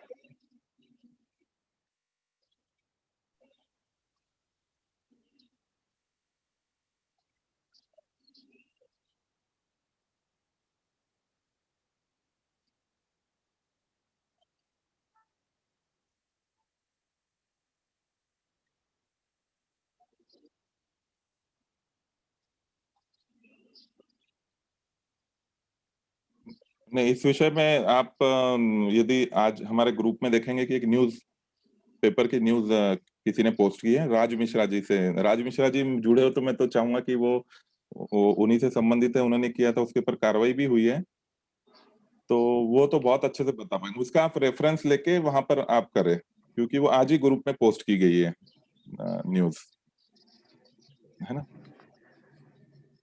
तो आलोक सिंह जी, अगर आप जुड़े हो, आपने कल एक महत्वपूर्ण मुद्दा उठाया था, क्या आप साथियों के साथ साझा कर सकते हैं? आप कुछ विषय पे कल बोल रहे थे, आलोक सिंह जी।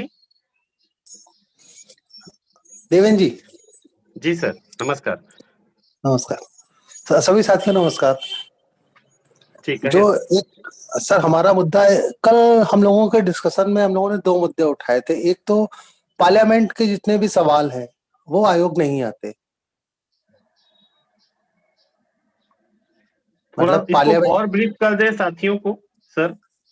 तो साथियों, मैं आप लोग को ये बताना चाहता हूँ कि हमको ये अधिकार जो जिस तरीके से प्राप्त हुआ था वो हमने अपने पार्लियामेंटेरियंस को दिया, और पार्लियामेंटेरियंस हर वो सवाल को पूछ सकता है जो हम पूछ सकते हैं। इस आधार पे इस कानून को बनाया गया था, और जितने भी पार्लियामेंटेरियंस हैं इनके किसी भी 19(3) या 18 की शिकायतें आयोग नहीं आती। क्या वजह है? आपका क्या विचार है इसमें सर? मेरा ये विचार है कि उन्होंने पब्लिक अथॉरिटीज जो बनाई हैं, लोक प्राधिकारी जो अपने बनाए हैं, उनको इतना सक्षम बनाया हुआ है कि आयोग जाने की आवश्यकता नहीं है। और पब्लिक के लिए उन्होंने सिस्टम को डिवाइड किया हुआ है। पब्लिक के लिए उन्होंने आयोग बनाया हुआ है। हम इसमें साथी क्या कर सकते हैं? इसके लिए इसका हम किस तरीके से इसको बेहतर बना सकते हैं या विरोध करके इसको सुधार सकते हैं? कुछ आइडिया सर? इसके लिए हमें वापस लोकसभा और राज्यसभा को ही लिखना होगा कि जो सूचनाएं आपको उपलब्ध हो रही हैं वो सूचनाएं आम जनता को भी उपलब्ध होनी चाहिए। और ये यथास्थिति सिद्ध है कि किसी भी पार्लियामेंटेरियन की 19(3) या 18 की शिकायत आयोग में नहीं आती है। ठीक बात सर, बहुत सही चीज। तो साथियों, अगर आप सुन रहे हैं इन बातों को तो इस बात पर गौर फरमाए जो सर ने कहा है कि जो जानकारी राज्यसभा संसद में जा रही है वो हम लोगों तक पहुंचे। सबसे पहली बात, शायद अगर मैं जान रहा हूं तो संसद या विधानसभा में जो क्वेश्चंस रखे जाते हैं सर, उसके लिए भी शायद कोई पोर्टल बना हुआ है जहां पर उन प्रश्नों को रखा जाता है जिसके जवाब भी रखे जाते हैं। ऐसा कुछ है क्या? हाँ, राज्यसभा में क्वेश्चन आवर्स के रूप में वो सब कुछ रखा हुआ है। क्या क्वेश्चन पूछे गए हैं, उसका क्या आंसर दिया गया है, वो हर क्वेश्चन के साथ में उसके आंसर के साथ में लिखा हुआ है। तो सर, क्या राज्यसभा भी एक लोक प्राधिकरण होगा जिसको स्वप्रकटीकरण में इस बातों को प्रकटीकरण करना चाहिए? हाँ है।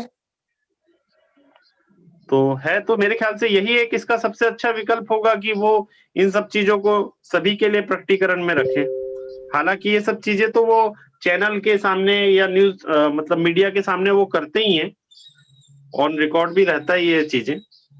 नहीं, इस पे ऐसे नवीन अग्रवाल जी हमारे साथ में जुड़े हुए हैं, और क्योंकि वो डीओपीटी प्रशिक्षक है और मैं डीओपीटी केवल बी ग्रेड तक ही पास आउट किया था। आई डोंट नो क्यों। नहीं जी, सभी साथ जो एक बात बताना चाहूंगा सर, ये कार्यक्रम बंद होने वाला है अभी, इसके बाद हम नहीं जुड़ेंगे। नवीन जी का इसमें बस जवाब हम लेना चाहेंगे कि वो क्या दे रहे हैं। नहीं, जैसे इन्होंने बताया, लोकसभा राज्यसभा जो भी संविधान द्वारा स्थापित है या उसके अंतर्गत लिखा हुआ है वो सब पब्लिक अथॉरिटी में आते हैं। और जहाँ एक्ट में हमें पावर दिया है नागरिकों को कि भाई जो सूचना लोकसभा या राज्यसभा को देने से मना नहीं कर सकती पब्लिक अथॉरिटी, वो नागरिकों को देना चाहिए। तो हमारी एक जवाबदारी कम हो जाएगी कि हम बार बार पब्लिक अथॉरिटी से मांगे कि भाई लोकसभा को आपने जो दी है या दे सकते हो हमें भी दे। उसकी बजाय जो इन्होंने कहा कि भाई लोकसभा ने खुद ने बताना चाहिए उनके पास कौन कौन सी जानकारी आई है सेक्शन 41B के तहत, क्योंकि वो भी एक पब्लिक अथॉरिटी है, तो हमको मांगने की जरूरत नहीं पड़ेगी। हम अलग अलग पब्लिक अथॉरिटी में क्यों जाएंगे कि भाई आप जो इन्फॉर्मेशन लोकसभा को देने से मना नहीं कर रहे वो हमको भी दी जानी चाहिए। इसका सहारा लेने की हमको जरूरत नहीं पड़ेगी यदि लोकसभा खुद होकर बता दे, ये होना चाहिए। क्योंकि हमको अधिकार दिया है कि जो वो प्राप्त कर रहे सूचना वो कर सकते, वो हमको भी मिलनी चाहिए। तो यदि खुद होकर यदि वो डाल देते हैं ऐसी सूचनाएं पब्लिक डोमेन में, तो